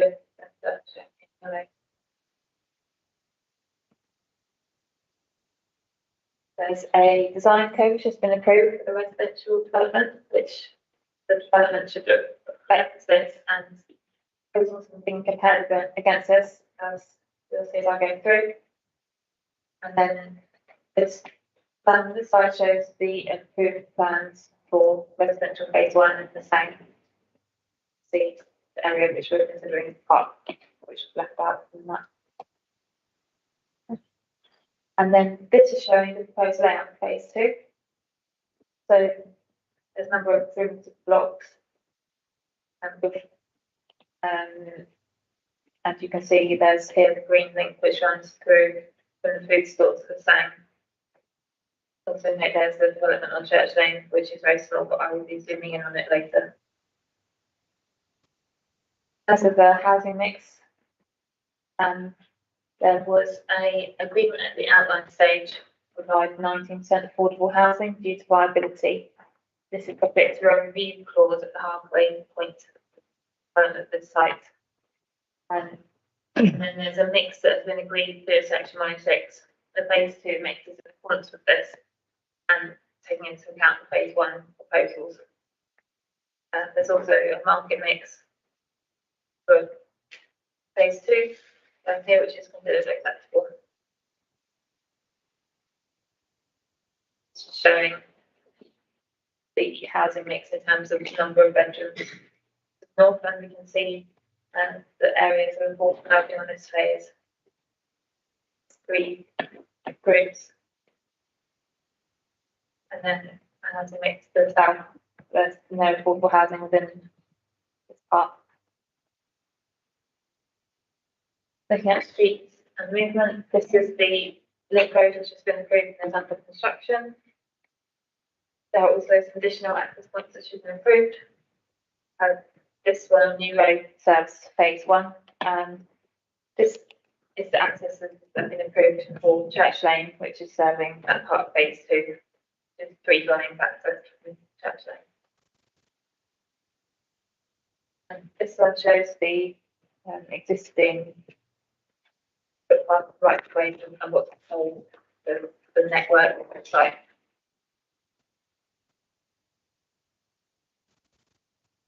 And as part of the design code, there's a movement matrix that's been created, setting out parameters for different types of streets. Which I'll go through. So that's a street hierarchy. So primary avenue, Link Road, and then some secondary streets. It's got a particular runs through phase 2. And then there are tertiary streets running off these, and then some shared drives at the edges next to the sun. I'm just going to go through these locations and show you a bit closer. So this is one of the examples of how the streets would be laid out. So we have a tree-lined street along the secondary green street, and then within the tertiary streets there's street trees incorporated within the parking areas. And then along the shared drives, it's adjacent to the sang, so there's landscaping provided within that sang area.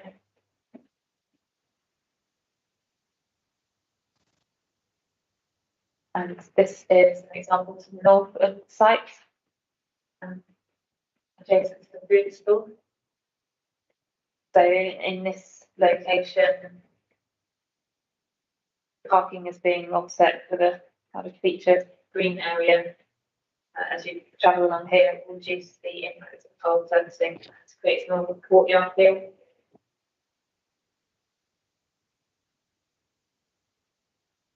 And this, at the southern end of phase 2, shows how there's been kind of evolution in terms of the approach to shared drives, which is differing from previous iterations.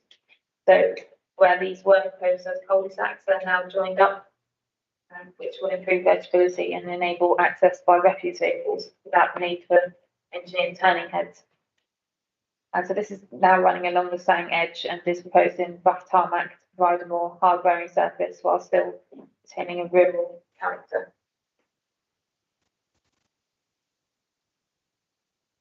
And this is showing the parking plan.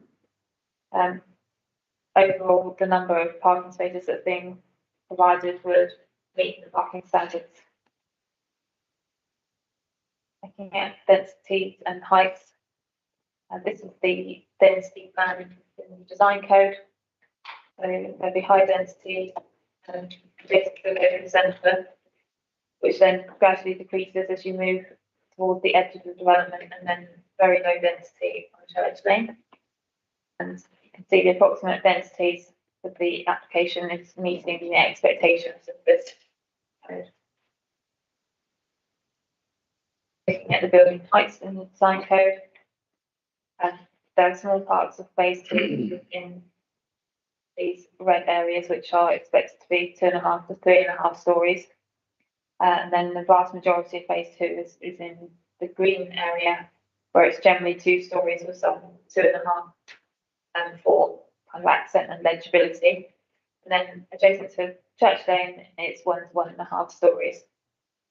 And so the phase is complying with the building height codes. And so here's some street scenes showing how the streets look. So along, I have one along either edge of this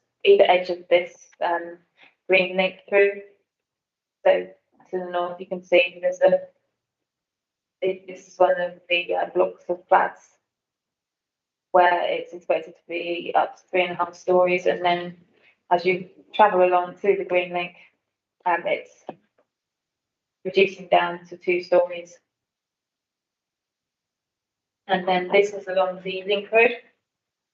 So along the link road, there is a much more formal character, and that's reflected in this street scene here, which is reflected in the character which has already been approved as part of phase 1. And then this is just an example here of where we've got some 2.5 story accent buildings within the centre of the site, legibility. So this is one of the secondary street where you can see there's occasional 2.5 story buildings there. And then this is along the Sang edge next to the playground. So there's a playground on phase 1, which is in this area. And then along the Sang edge, it's more informal 2-story building. And looking at character areas, again, it has to be looked at in the context of the wider site and what's been agreed at phase 1. A small part of this site is within the primary avenue, straight New Road edge character area. Part is within the green streets, straight lanes, and part is in the Parkland Green Links edge character area. It is important that the characters are referred to, so the scheme is coherent, despite it being converted in phases, and it's considered this has been achieved. And this is showing the expectations within the design code for the primary and the new road edge character area, which will have better streets and more urban character, regular formal building line. It's going to be 2.5 to 3.5 stories, just frontage with majority parking ports to the rear. And this is showing how that's translated for this cost of phase 2. It's along edge here and along next to the green link. And looking at the green streets and lanes character area, the key expectations here are village character with hedges and grass edges, and a regular building line with regular spacings, predominantly 2 stories and predominantly on local frontage parking. And this is translated this area of green street. This is the secondary road. And you can see here that it's got quite a wide verges with tree lines, which is what was expected. And the dwellings are 2-story, a bit more informal character. And then along the Parklands and Green Links edge, which is next to the sang and open spaces, the expectations on village character with grass, verges and informal trees, and a regular building line with varying gaps, 2-story detached buildings, predominantly hip trees on block parking. And this is showing how this has been translated and is being achieved. This is the edge, and you can see there are areas of verge and trees within the kind of little pocket park here. And the buildings are more detached 2-story dwellings, and they're laid out in a more informal manner. Then looking at the park, this is also part of the Parkland Village Church Lane character area, but obviously this is the Church Lane part, and it's got more of a unique character. It's reflecting the existing development on Church Lane rather than being kind of a bit separate from the rest of the site. So the character is there's 3 dwellings proposed here, 1 single-story bungalow and 2 chalet bungalows. And then these are set in large plots with quite generous landscaping. And then there's the footpath which travels through from the sang, and that accesses Church Lane. And then people can walk through from there to Sang B, which is beyond. In terms of the trees on the site, the key trees which were identified, outlined as important and needed to be retained are shown on this slide, and none of these are related to phase 2. That's outside of the area of these trees. However, the council tree officer has looked at the proposals, and there were some trees along this boundary as well. But there's not going to be any impacts on the trees, so there's no objection from the tree officer. Looking at residential amenity, in particular the impacts on dwellings at Church Lane. The distance between the development on the sang edge and the backs of the Church Lane dwellings is at least 75 metres, so this relationship is to be acceptable. And the relationship between the Church Lane dwellings and numbers 20 and 26 Church Lane is also acceptable. However, a condition is proposed to remove permitted development rights from plot 384 because of the relationship between that dwelling and the garden of 26. In terms of the residential amenity for proposed dwellings, both this is considered to be good. Both the market and all flats have balconies and a dual aspect to provide cross ventilation. And there are flats over garages which are provided with external amenity space. And the external amenity space for the flats, and particularly the affordable flats in this phase, is also good with an internal shared garden.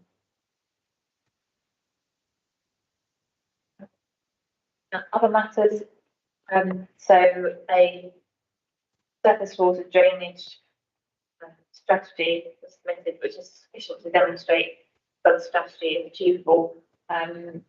Details are being submitted for that as discharge under the outline application. So that wouldn't form part of the approved plans. The local lead club authority want to have the details discharged as part of the outline. And in terms of foul drainage, Wessex Water are responsible for the foul drainage, and they have no objection to the scheme. And the applicant has confirmed the discharge point and rate that was acceptable for phase 1 is going to continue and form the discharge point for phase 2 as well. So in summary, the application is for reserve matters of layout, scale, appearance and landscaping. It's in accordance with the agreed design code and phasing plan. The density strategy will deliver sustainable development with lower density at the edges, providing a suitable south-east edge to west Harley. To characterise, provide legibility, there's new street trees being provided. The impacts on neighbouring amenity are acceptable in planning terms with a good standard for community for future residents. An application has demonstrated that the layout can support appropriate drainage connections. And so the recommendation is approval of the reserve matters.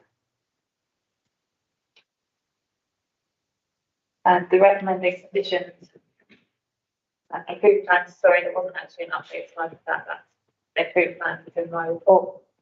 And energy strategy condition, provide details of where the PV panels that have been agreed at part of the outline and the condition that where they would be positioned. And then to remove this development rights and sort of vehicle.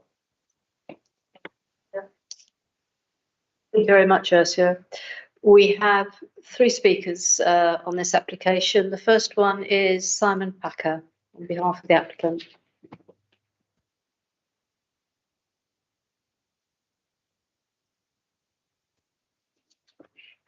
You have 3 minutes. Good afternoon. Yes, good afternoon. Thank you, Chair, and good afternoon, councillors. The officers have provided a detailed report and a clear rationale for recommending approval. I don't intend to repeat these details, but just a couple of things that we did want to highlight. Thank you. As has been said already, this is a reserve matters approval for the second residential phase pursuant to an outline permission and previous local plan allocation for the development of housing, country park, sang, local centre and food store. The overall scale and extent of the residential development, the sang, the play space, the allotments, as well as all matters relating to highways access and junction capacity have already been approved, along with parameters regarding maximum building heights. Reserve matters details of the sang and the first residential phase, as you've already heard, were approved by this committee last year. What this does do is deal with matters related to design, layout, landscaping and elevational appearance for the second residential phase. In advance of submitting the reserve matters, as you've heard, a detailed design code was submitted to and approved by the council, providing detailed guidance on shaping these elements and assisting ensuring a high quality scheme. These reserve matters have been required to demonstrate compliance with this approved code, and officers are comfortable it is consistent with these objectives, as well as the proposals already approved for the first residential phase and sang, and will deliver a high quality, well designed development. It will deliver a significant amount of market and affordable housing to meet housing needs over the planned period. A planning balance consideration that is significant because the former East Dorset area can only demonstrate a 4.15 years supply of deliverable sites, according to the council's own position statement published earlier this month, is important. A well-connected and walkable neighbourhood will be established with convenient and attractive access to the existing and proposed local centre, the Sang Country Park, play space and allotments. A suitable drainage infrastructure to meet the requirements of the development will be provided, acknowledging that Wessex Water have confirmed it is their responsibility to ensure suitable foul capacity in the network, and the principles applied as part of these phase 2 proposals are the same approved as part of phase 1.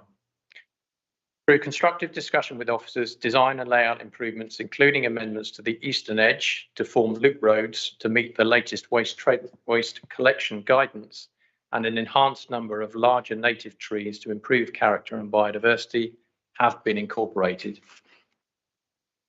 We'll also provide a development that will achieve well in excess of the minimum requirement of 10% regulated energy from renewable sources through provision of solar PV panels and other micro-renewable technology as necessary. It includes dedicated spaces for street trees with provision of tree pits to ensure their long-term health is safeguarded. It will retain important trees and hedgerows, supplementing these with new planting to enhance character, visual containment and biodiversity. And it will safeguard existing residential privacy by ensuring appropriate distance between new properties and existing gardens, exemplified for this second phase by the wide Sangay parkland buffer and the respectful cluster of 1 bungalow and 2 chalet bungalows adjacent to Church You are Lane. over time now. Thank you. I just respectfully request that councillors endorse the officer recommendation. Thank you. Very much. The next person on my list is Mark Barber on behalf of the Parish Council. Chair, owing to the running of audits today, Mark has had to leave earlier. However, he does ask the committee to take note of the previous submission by. Okay, I'm not sure if that went on the broadcast. Andrew, you are the next speaker. This is local member Councillor Andrew Parry. Can you just repeat what you just said about the Parish Council?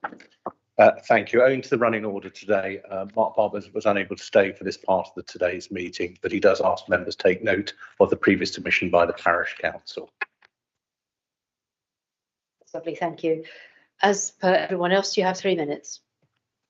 Madam Chairman, thank you for the opportunity to address the committee today in my capacity as ward member. Please note I am also supportive of the Parish Council's position regarding this development. You may be aware that I've received a considerable amount of negative comment from the community regarding all aspects of this development. The case officer's advice given to you at previous meetings recommending approval, as is the case today, has drawn nothing but the most stinging of rebukes from residents, maintaining their view that they are not being listened to. Therefore, it is imperative that the committee takes the necessary time today to scrutinise these plans.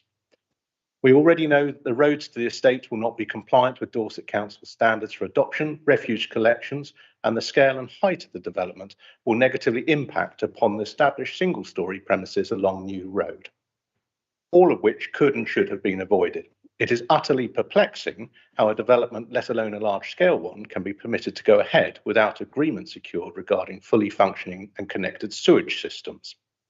Referenced again today are the amenities, which are felt by the community to be nothing more than token gestures, mere lip service.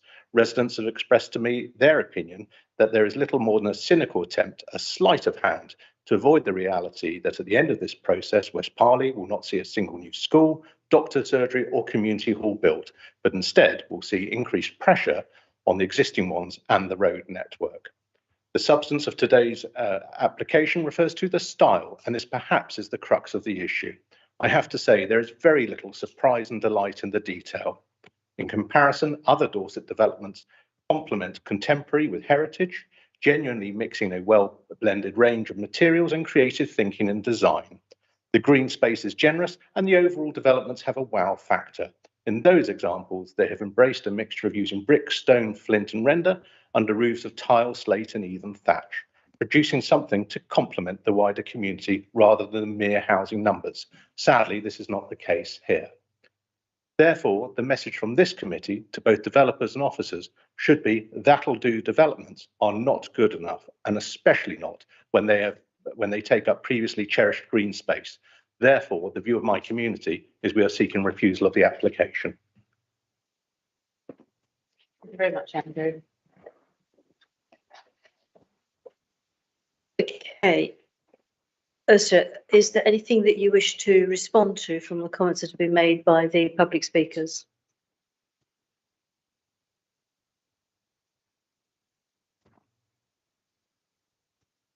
No? Okay, that's fine. So, members, over to you. David Took. Thank you, Chair. On positive, I was very pleased to see that there's an inclusion of 3-bedroom affordable houses in this mix. It's long been a cause that I support, that we need more bedrooms for affordable housing. We have people needing housing, our families, our teenage children can't share a room, and it's important that we have these.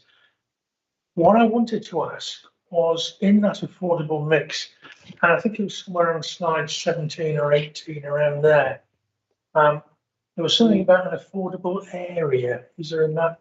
So after that one, yeah, so we've got affordable areas. So does this mean that the affordable housing is going to be restricted to a particular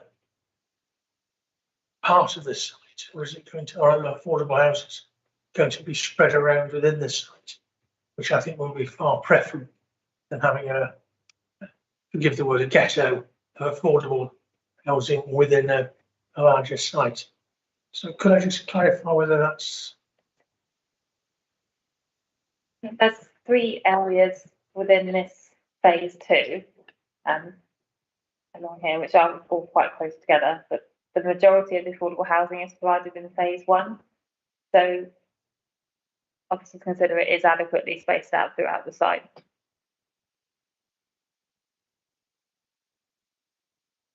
So can you just point out which blocks are the affordable housing blocks again, please? Yeah, so there is a group of houses here and some 2 blocks of flats, which are 2 linked blocks of flats there, which would share their external amenity space and parking. And then this is a single flat of a garage here. That's the affordable, that's proposed on phase 2. The majority has been provided on phase 1. I would say that because there's a affordable housing review and viability at the halfway point, it's possible there may need to be additional areas identified at that stage if there's any viability.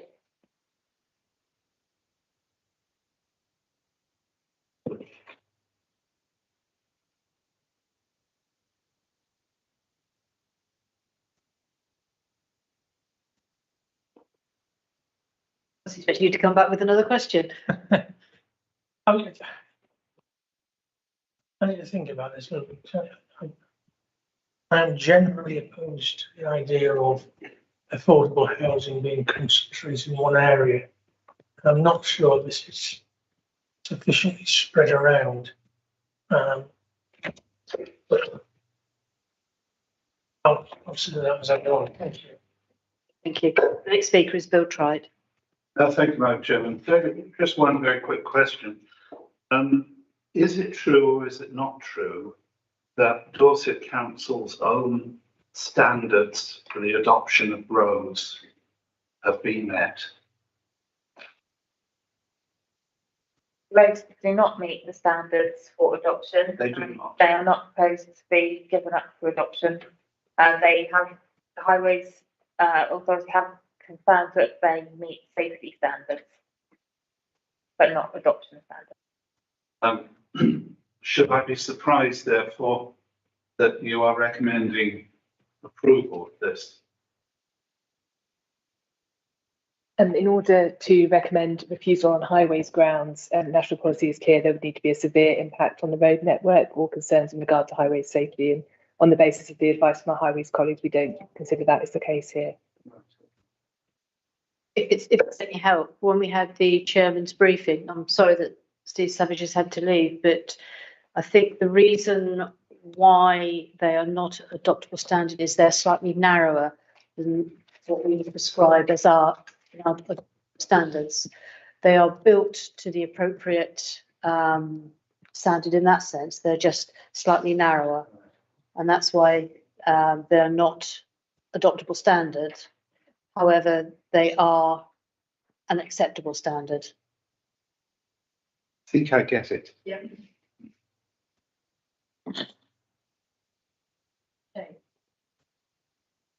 Thank you, Madam Chairman. I've got several questions. First one I'll go to is the adoptable roads. As you know, it's a bit of a thing with me. And I know our local plan allows this to take place at the moment with developers that build roads that aren't in Dorset Council. I was just wondering, are we talking all of the roads on the site are not built to an adoptable standard, or the main thoroughfare through it built to an adoptable standard? Link Road is built to an adoptable standard and is proposed to be given up for adoption. That's not in phase 2. That's already approved and is being built. So for all the other roads are not proposed to be given up for adoption. So as we've seen in these types of developments in the past, then we're talking about these not being built to a standard, that a management company will be put in place to look after their future maintenance. And just want to know, how will we monitor that future maintenance by that management company? Is there anything that can be put within the conditions within the final submission of this?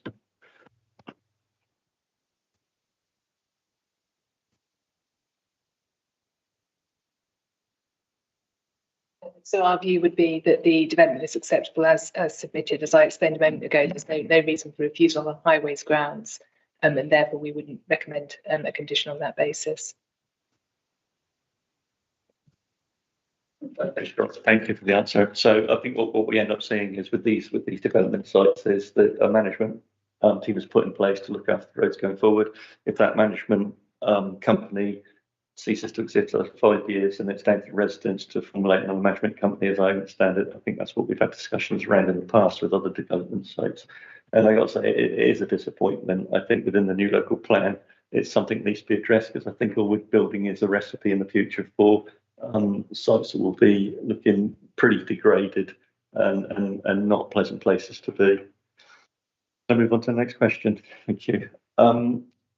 Just a clarification, please, around the large flats that were quite prominent features within the development. I remember when we did this in phase 2, there was a bit of concern around the look of those flats. Could I just get a confirmation that these are going to be identical to those ones that were in phase 1? Those large blocks, please, or are they a slightly different design? Just want to know if they're absolutely identical.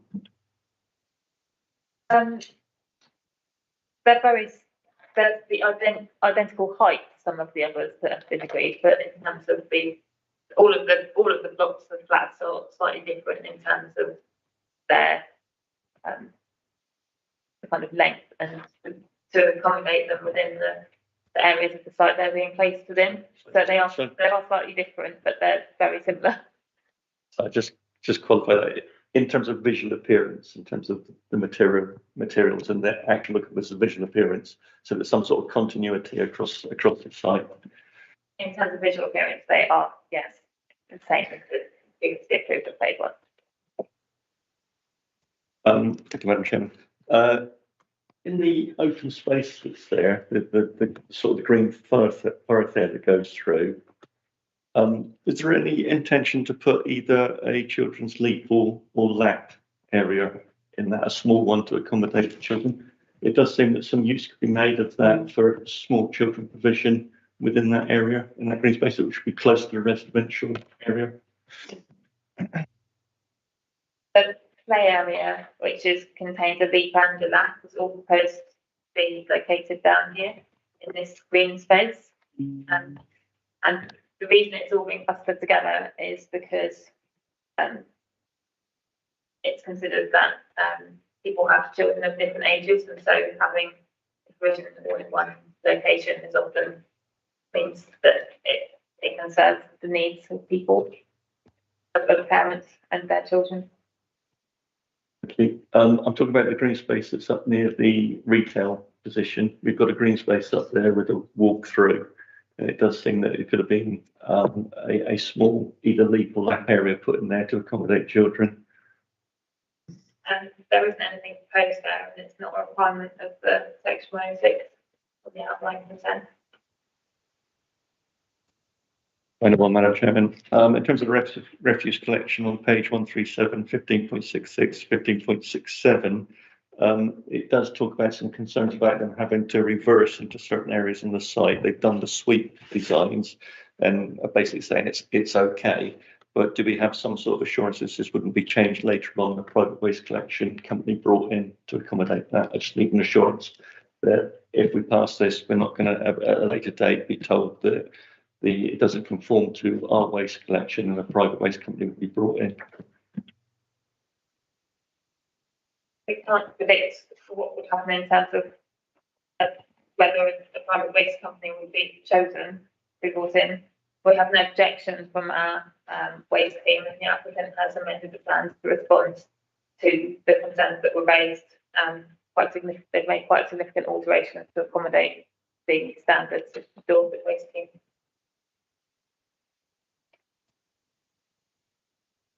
All done? Alex Brenton. Thank you, Chair. Could we go back to, I don't know which one is it? The slide that showed the breakdown of the different houses. One I haven't written down. No, the one that has the colour blocks. That one. So to the top left-hand side, there appear to be two brown blocks of well, they're brown, they probably won't be brown, but whatever. Two blocks in brown, which are apartment blocks facing each other. Yeah. These apartment blocks are one bedroomed or multiple bedroomed apartments? That's a mixture of 1 and 2 bedroom apartments. 1 and 2 bedroom apartments. So therefore, one can assume that there will probably be children in there. But that block seems to have little access to the green area, which is to the south of it.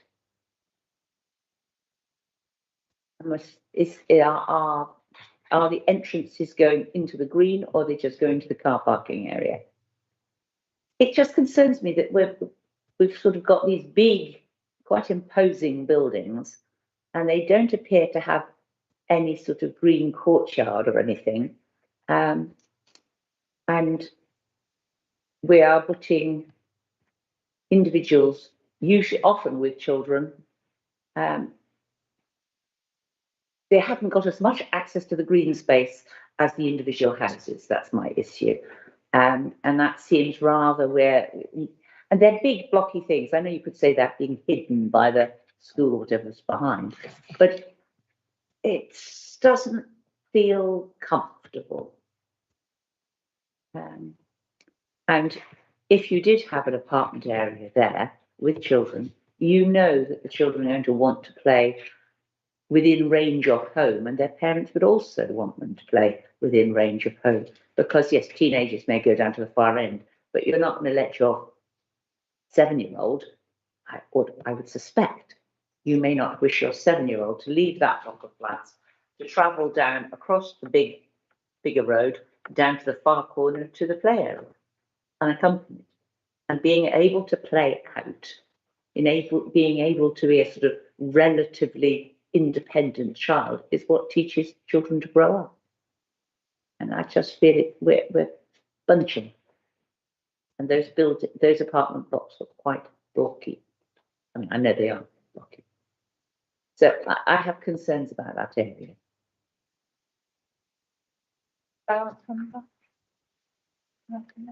I was just going to ask if you have the elevations for those flats on one of the slides. Not sure if I do have those particular flats. Well, I might do. And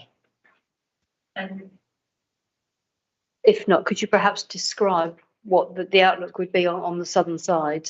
I think so, to help Alex understand.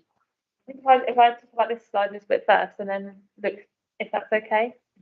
So, this block was originally actually one big block of flats, and following negotiations with the developer, we have had it split into 2 smaller blocks so that it can have this internal space, which would be an amenity area for external amenity area for those residents. And we also negotiated to improve the connection between the blocks of flats and this green area to the south, which you mentioned.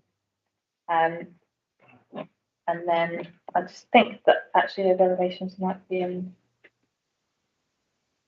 so in terms of the elevations, this is the block that's being talked about here, which is this is the elevation to the south. Actually,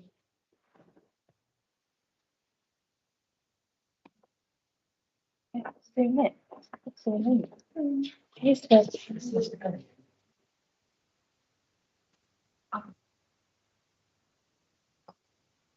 James, on a different point. Is this in the flat? Okay. Yeah, sorry. Thank you. I'm grateful to my councillor, Councillor Brenton, for reminding me of a question that I didn't ask, and that's surrounding the flats. About communal drying areas, is that being taken into account? I have proposed the same informative as we phase one in relation to drying spaces. Alex, are you happy with the response you've received about the access to the green space immediately around the blocks? I accept the answer, but I was just wondering of its play area use or outdoor activity use for small children or younger children. Is there a fence, a gate blocking that courtyard in, so it's sort of only for them, or is it all sort of free range for adults as well?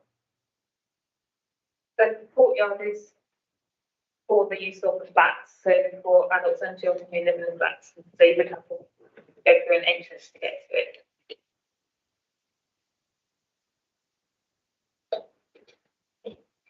Okay. David? I may have missed it, but are there any actual play areas within this? Locally equipped or set aside for children? Because I don't recall seeing any. I think Ursula already explained that the formal play areas are to the south in the Sang area.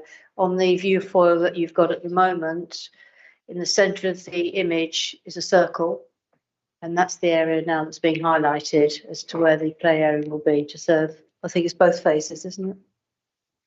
This play area does serve both phases, and it is quite extensive with a lever lap and a scooter track and an area for kick around as well.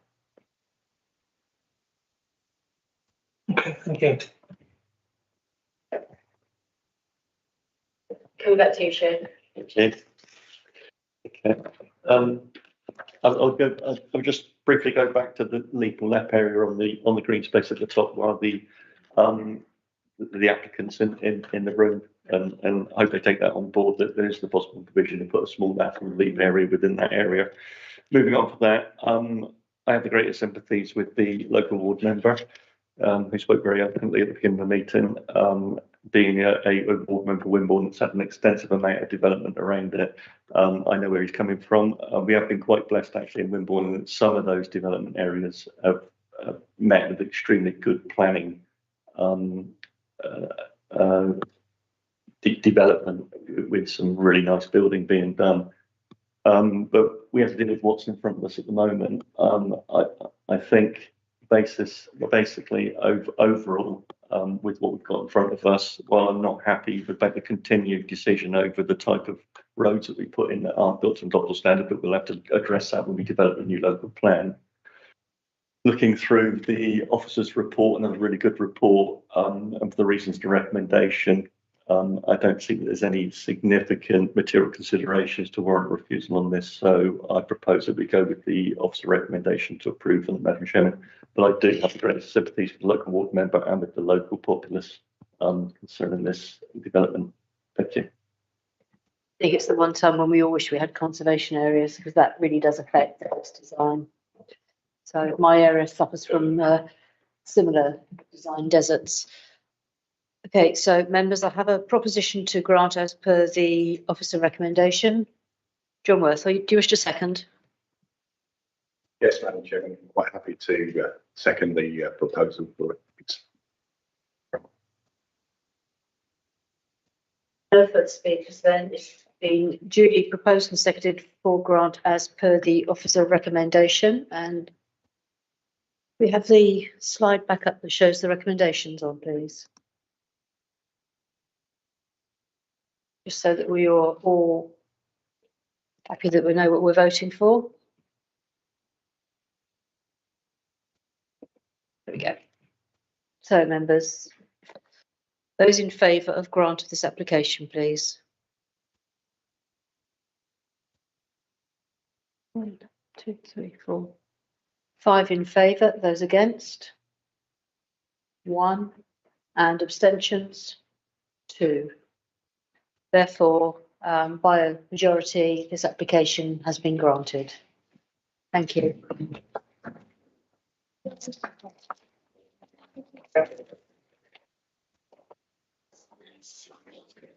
Yeah. No, I just took my charge of it. Members, we have 2 more applications. Can we keep the notes down, Please. We have 2 more applications. I don't suggest. We'll take a 5-minute recess while people change over all the technology.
So we're now moving on to agenda item 9, which is the FUL 2023 07443 Warlands at 71 Burnbeck Road, Burwood. And Fiona McDonald is going to take us through these. Welcome to the committee. Madam Chairperson and members, this afternoon I am presenting a proposal for 3 dwellings at Warlands at 71 Burnbeck Road. The site is located in the Burwood settlement to the south of the B3081 on the west of Ringwood Forest. It is located within a 5-kilometre buffer of Dorset Heathlands. Within this buffer, residential development can be mitigated as set out in Dorset Heathlands SPD and set out in my committee report. The site is presently occupied by a detached chalet bungalow with a rear return. There's an outbuilding sitting on the northern boundary to the rear and a double detached garage. The site has a generous flat rear garden enclosed by mature hedge. There are two or three trees on site that are not worthy of attention, but we shall speak about later. The plot is located on a corner with the private road Bugden's Lane.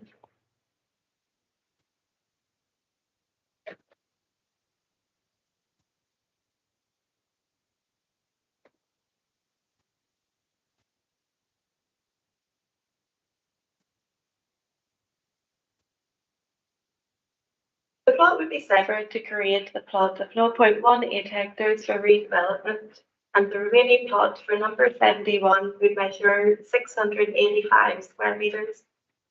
The proposal is to demolish a rear return and an outbuilding to the rear and introduce 3 chalet bungalow dwellings. The main considerations are set out in the operating report are the impacts on the character of the area and neighbouring amenity. There is a presumption in favour of sustainable development, so approval should be granted unless clear harm to assets of particular importance are identified, or the adverse impacts will demonstrably outweigh the benefits. There is some planning history to this site, and last year in 2020, a proposal for 4 detached 2-storey dwellings was refused. This decision was appealed and we await the outcome of the appeal.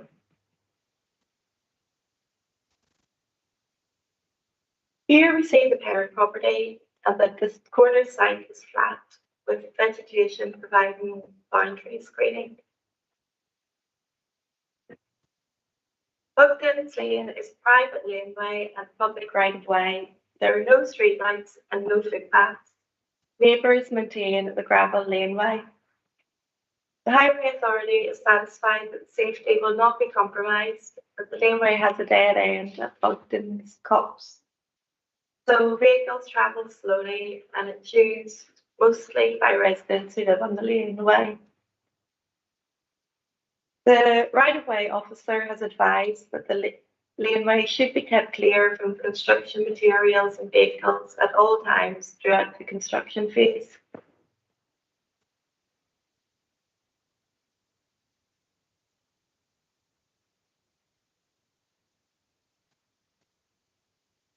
These views show the existing boundary hedge, most of which is to be retained, which will sit to the front of the development, and oak leaves to the rear of the development. The bottom photograph shows a relationship with the adjacent property at number 8 Bugden's Lane. Number 8 faces southeast towards the site, so could potentially overlook the development. This street scene illustration has been provided to show that the ridge heights of the dwellings are in keeping with both the parent property at 71 Burnbeck Road and adjacent 2-storey cottage at 8 Bugden's Lane. It shows that the chalet bungalows can be accommodated on the site without harm to the character of the area. We can see each dwelling is individually designed. Each has both front and rear dormer, and plot 1 has an integral garage. Plot 1 has an area of 355 square metres. It is closest to Burngate Road. It's a 3-bedroom chalet bungalow with an integral garage measuring 3 metres by 6 metres. There's space to park another vehicle to the front of the garage.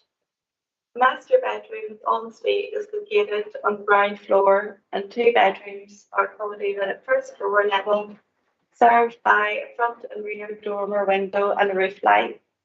Private rear amenity space measures 130 square metres.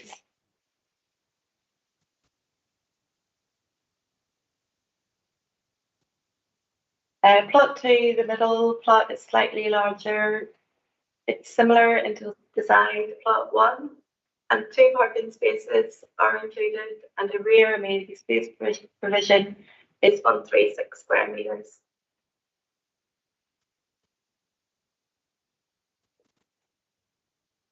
Plot 3 measures 405 square metres. It's situated adjacent to number 8 Bugden's Lane that has 4 bedrooms. 3 bedrooms are located on the ground floor, and 1 ensuite master bedroom is situated at first floor level, served by a front and rear dormer and roof line. Rear amenity space is 160 square metres, and again, 2 encouraged parking spaces are included. With number 8 facing eastwards, there's potential to overlook the rear amenity space of plot 3. Dwelling is designed with an extended gable-ended rear return, low eaves, and a pitched roof away from number 8 to prevent demonstrable harm overlooking. Private amenity space is available for residents. Avenue number 11 is directly opposite plot 3, which has a dormer window at first floor level. Again, demonstrable harm caused by overlooking will be prevented as there's a separation distance of 22 metres in place, and the road separates the 2 dwellings. Oakleys is a backland development of 5 detached dwellings that was approved in 2014. 2 dwellings in Oakleys will sit directly to the rear of this site, Borlands. These are the 2 dwellings that will sit to the rear of the proposed. Plot 3 rear garden is 14 metres to the boundary, with number 3 Oakleys, and the rear garden of 3 Oakleys measures 8.6 metres. Separation of first floor windows is 24 metres. Plot 2's rear garden is 10 metres and Oakleys 9.6. So there's a separation distance of 21 metres between first floor windows, which is considered acceptable.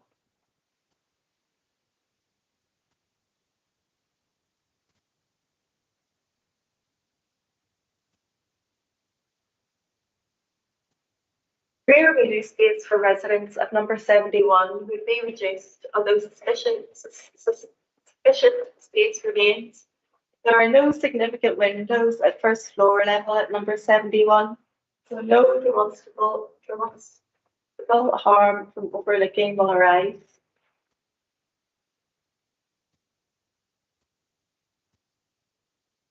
Residents raised concerns relating to the loss of a hedge along Bugden's Lane.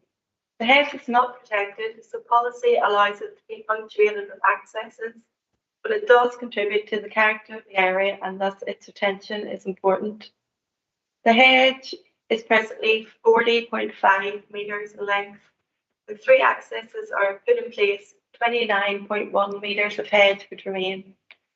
Condition 4 of my report requires a soft landscaping plan and planting scheme to be submitted and agreed, which would secure retention of the hedge.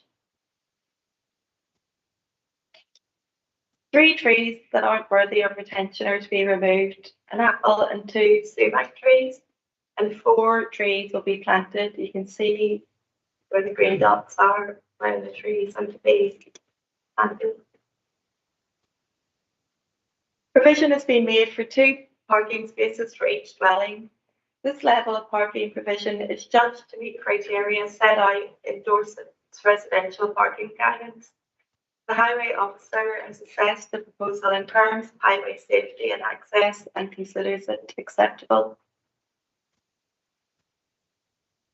In addition to conditions included in my report in the agenda, I've included a further condition relating to the submission of a construction traffic management plan to be submitted prior to the commencement of development, and an informative highlighting the fact that Bugden's Lane is a private laneway is included.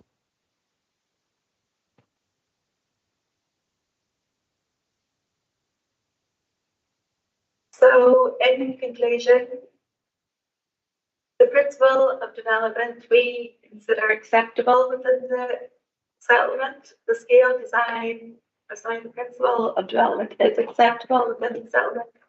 Scale, design, impact on the character of the area and appearance is acceptable.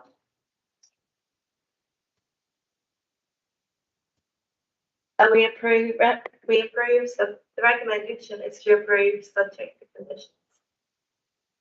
Thank you, members. Madam Chair, does anyone? Any questions? Thank you. That's my job. I'm going to move on to our public speaking. We have one public speaker, and that's Giles Moore, the agent. Good to have you back, Giles.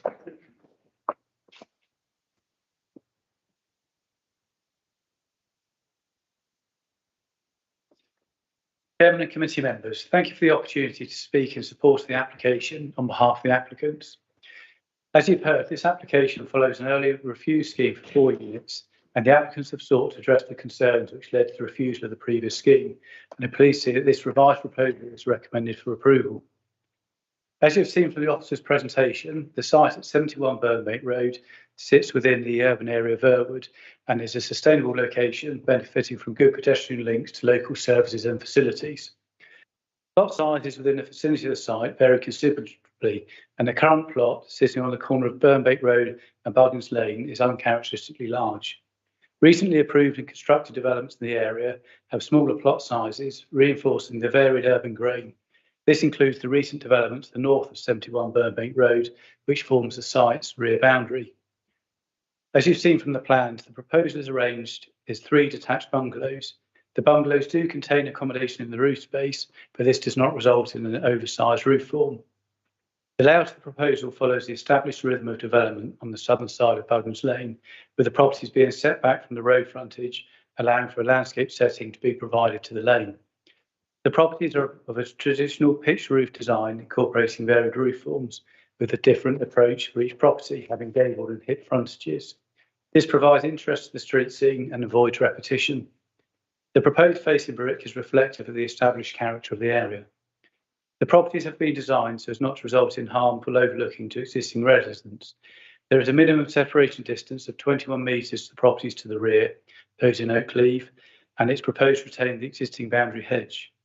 The westernmost unit, plot 3, has been designed so that the rear projected element of the building shields any views that may be available from under 8 Bugden's Lane. The proposal is supported by the council's highway officer with the creation of the 3 access points considered to be a safe arrangement. Proposed parking for each property is in accordance with the council's adopted standards. The proposal includes ecological enhancements, including reinforcement of hedgerows and new planting, together with the provision of bat and bird boxes. As set out in your officer's report, the proposal has successfully addressed the concerns which led to the refusal of the previous scheme. The site is in a sustainable location and will provide 3 detached properties that are in keeping with the character of the area and won't result in demonstrable harm. And with no objection to the additional condition which was on the screen a second ago. I trust you're able to support the officer's recommendation and approve the application. Thank you.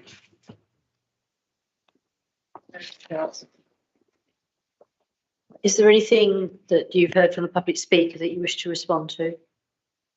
No, thank you. Okay, that's fine. Thank you. Our first speaker is going to be Shane. Madam Chairman. Can I just ask a couple of questions around conditions, whether it's possible to, I didn't see, I think you had another condition up while I was writing at the time, but is that condition surrounding the Budgeons Lane, the gravel road, that the developer would have to make good after its use by construction traffic? The first one. And the second one is it also possible to condition it that the construction traffic must not impede movement on that gravel lane on Budgeons Lane during the development phase? Are both those possible? Chair. So Budgeons Lane is a private lane, so there may well be use by all sorts of traffic. So it becomes difficult for planning to take any sort of control over that. The construction traffic management plan would be intended to avoid too much disruption for the neighbours, but ultimately the surfacing and the impacts of any development on that surfacing would normally be a matter for private agreement between all the landowners who own the lane.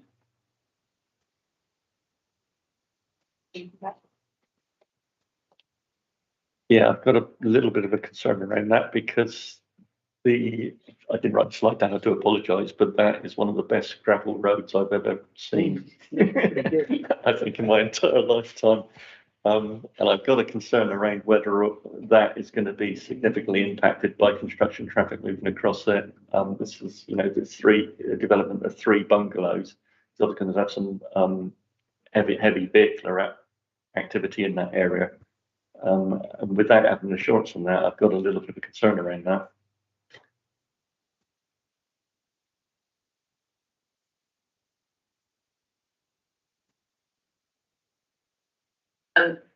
So officers are suggesting that potentially we could include an advisory in relation to this new condition that requests that the construction management plan includes details of the surfacing of the lane prior to and after the development. So there is a way of identifying if harm occurs. You want to come back, Jane? Until those conversations that take place to get an assurance from the developer that they would make good the road, and I understand it's a private road, would it be possible to defer this application?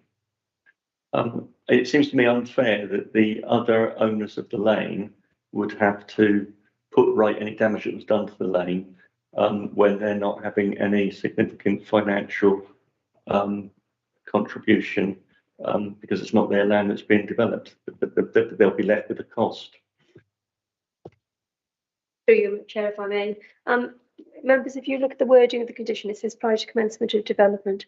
So we would need to get that agreed by the applicant. So if the suggestion or advisory was that the construction traffic management plan, the advisory alerts the applicant to your concerns, that we would require the construction management plan when it's devised prior to commencement of development to have a record of the condition of the lane as it currently exists, so that there's a point in, so if you do have to reinstate anything, you know the condition of the lane prior to development commencing, and that then any damage be reinstated to its current form.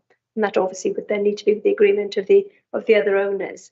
But the advisory is to draw to the applicant's attention that we would anticipate that the construction management plan cover that point. And that would need to be part of the agreed construction management plan prior to development commencing. So without that in place, then development wouldn't be able to take place. Gotcha. Okay.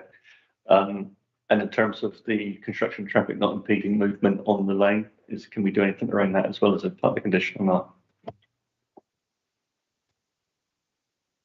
Yeah, because it is a right-of-way, public right-of-way, there is already a requirement that they shall not impede. So I think that would be probably duplication, therefore not a necessary condition.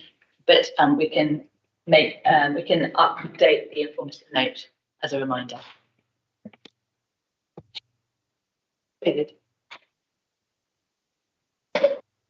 Chair, a couple of places in the report it's there's mention by Burwood Town Council and possibly someone else that the access should actually be to Burnbeck rather than to Bugdens. Could we have a look at, I think probably slide 20 might show you clearly how that to be achieved.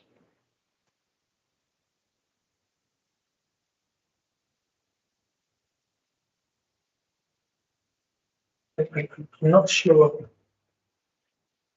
how we get access via Burnbeck Road rather than Bugdens Lane.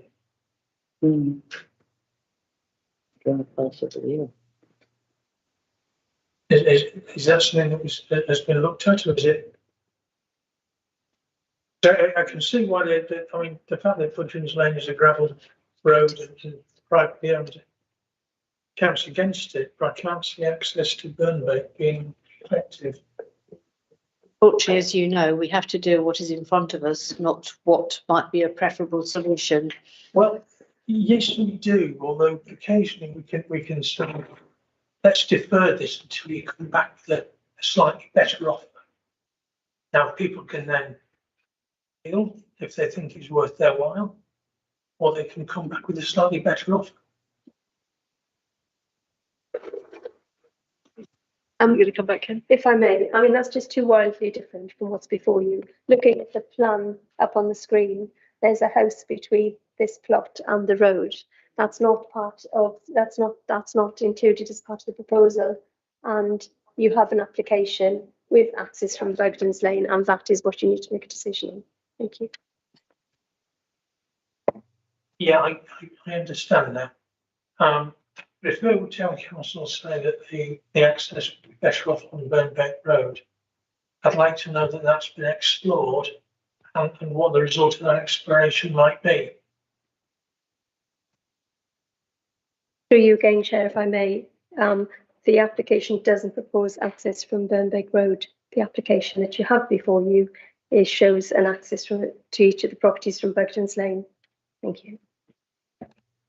Yeah, again, I understand that. The options are therefore we either defer it until we explore that particular option, which Burwood Town Council seem keen on. And I think town councils are an important part of the planning process. Or we reject it and they appeal, or we accept it. And I think it's slightly different to that. The idea of access through Burnbeck rather than directly from Bugdens Lane is enough of a move away from what's in front of us that it would have to be a refusal for them to come back with something else rather than just a deferral. Because if you look at the implications of that, you'd probably have to move the bungalows back, which would then affect the relationship to the buildings behind.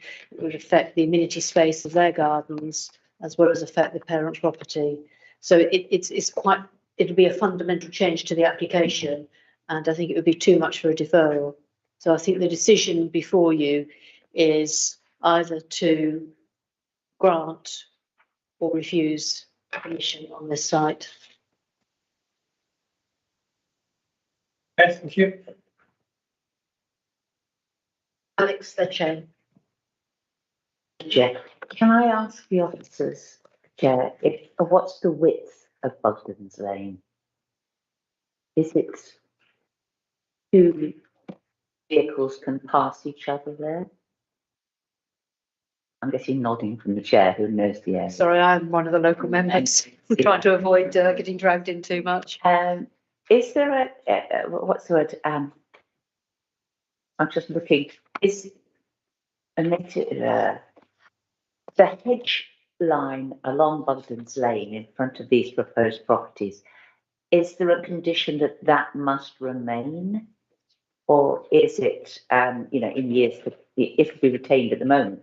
But is there anything to stop it being those drive entrances being widened over the years? That's what I'm interested in. Because I don't like this where you park one car behind the other, because the temptation is for the second car to park on the lane outside, which could cause congestion on that lane, or alternatively, you take out some of the hedge so as to make it side by side, whether or not it was originally allowed. I just wondered if there were any provisions about that. Members, we have condition 4, which concerns landscaping. That condition could be amended to include the requirement for the retention of the hedge along the frontage.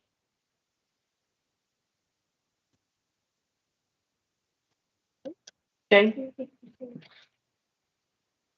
Yes, thank you, Madam Chairman. I thought there was retention of the hedge already, but originally. Yeah, that's all. So going to page 156, 15.0 and the conclusions and the officer report and erection report. And talking about the fact that this proposal now has overcome many of the reasons for all of the reasons for the refusal of the previous scheme. And that's been laid out within the report. There's several considerations now to warrant the refusal of it. I think they've addressed what was the issues beforehand. On the basis of that, Madam Chairman, I'm prepared to propose that we grant subject to the conditions laid out in the officer's report. Thank you. Does that include the strengthening of the landscaping condition? That's Madam Chairman, thank you. And the additional informatives that we discussed earlier? Yeah? Yes, Madam Chairman. Is there a seconder? Barry Gorringe. Do any members wish to speak, Barry? No, I'm quite happy to second what Jane said. No further speakers, then it's been proposed and seconded to grant with some amendments, as you've just heard. Those in favour, please. I make that unanimous. Thank you. Okay, so agenda item 10, our last item. I'm not going to take a 5-minute break because I know these guys are going to be super speedy, do a quick changeover. Agenda item 10, FUL 2023 01030A for Knoll Beach Ferry Road, Swanage. And this is an internal application, and James Brightman will be taking us through this as soon as he's got connected.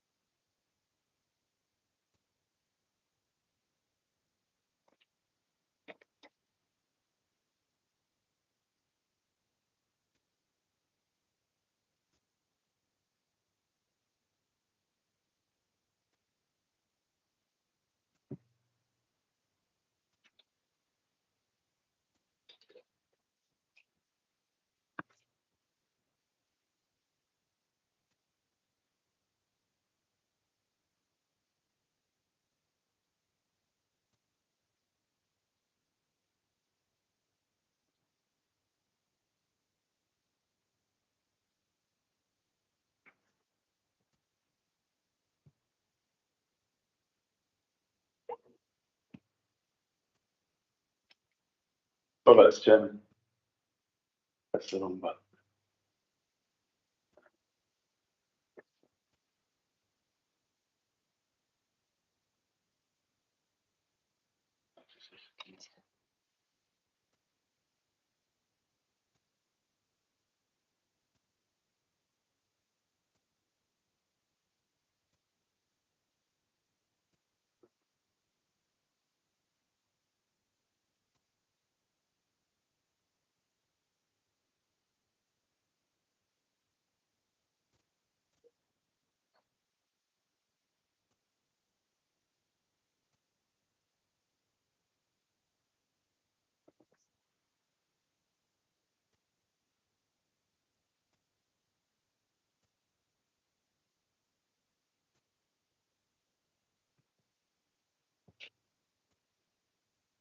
Good afternoon, members. Sorry about that intermission there.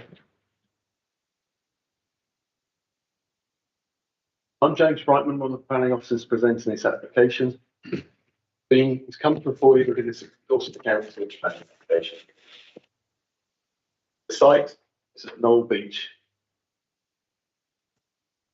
Berry Road and Swanage. Sorry.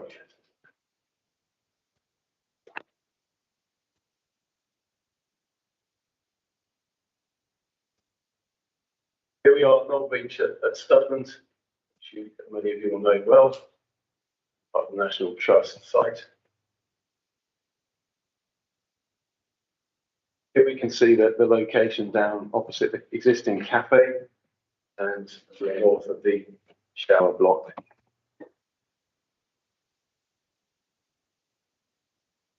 Some more detail of the site. There's the proposed.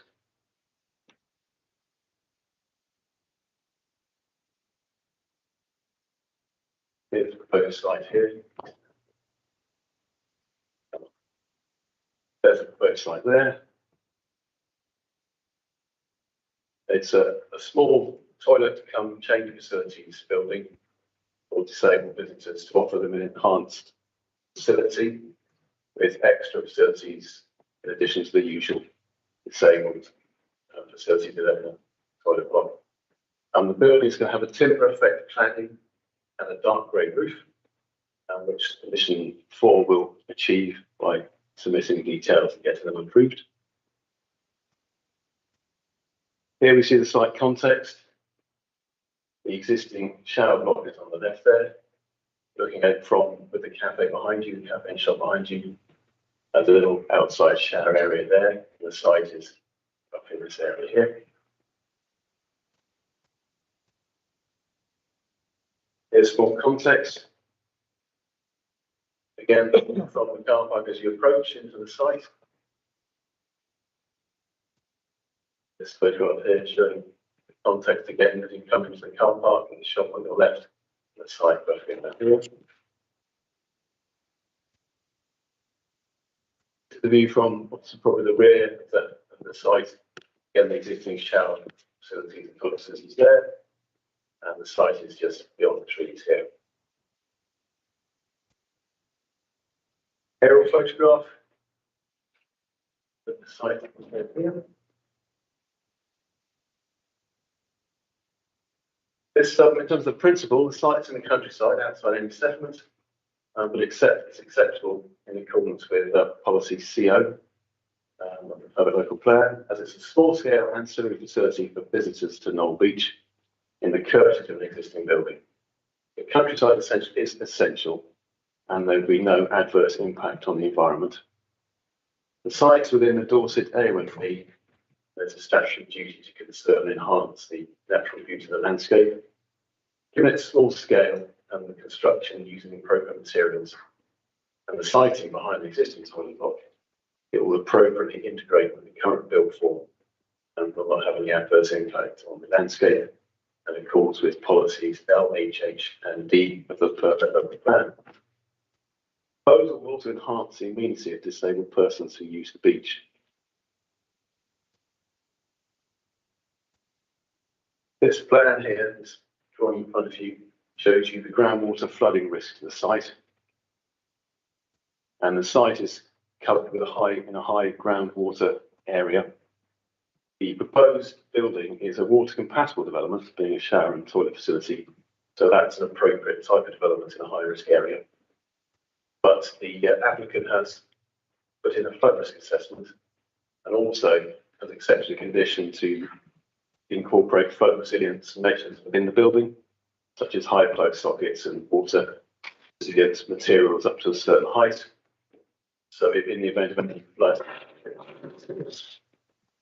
surface water and the foul drainage from the building will be connected to the existing main system, so there'll be no additional runoff into the ground. And also there'll be no additional nitrates into the Poole Harbour catchment or the Poole Harbour, because there's no extra. It's an ancillary facility, it's not an extra, creating any extra demand, and just enhance the people's experience of the site anyway.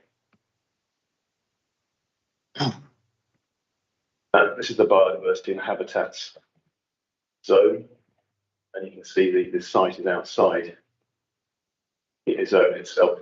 The site of special scientific interest, and as an ancillary facility, there'll be no extra traffic or people visiting the site, so there should be no impact on that. So.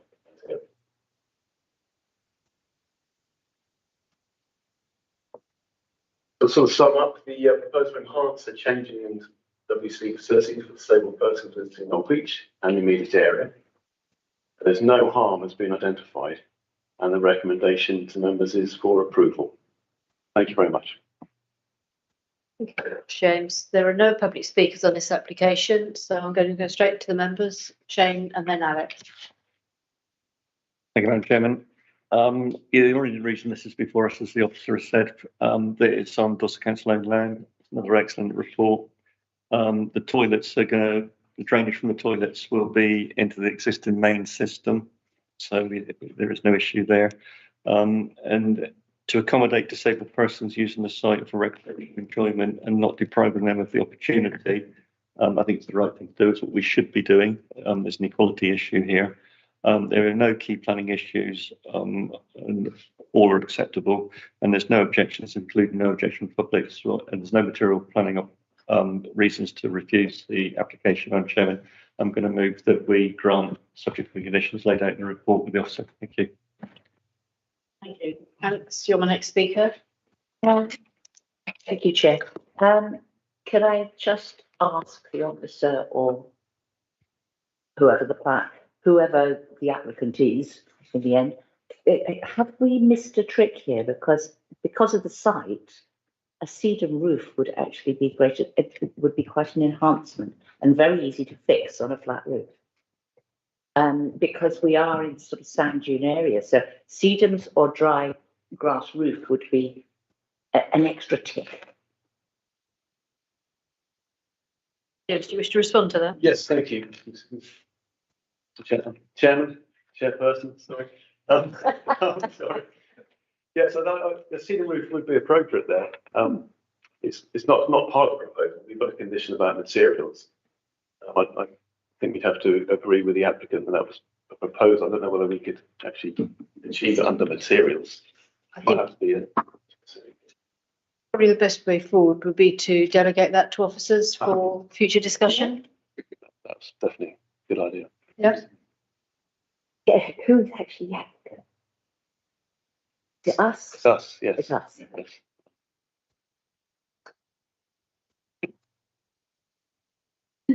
Okay, I have a proposal to grant. I'm looking for a seconder. But do you wish to speak as well? Second. No, I agree with what this proposal has already said. Okay, so proposed and seconded.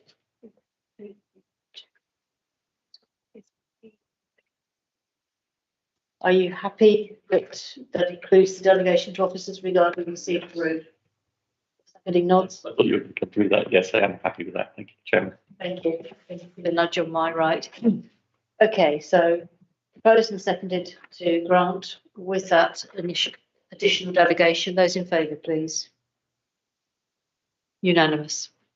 Thank you all very much. At 13:43. No, we haven't quite got there. No. Urgent and exempt items. We have no exempt and we have no urgent. Thank you all very much for your forbearance this morning. And at 13:43, in a few more seconds, I now officially close the meeting. Thank you all very much. Well done, Chairman. When is the next planning meeting? Because I've got 2 dates in my diary.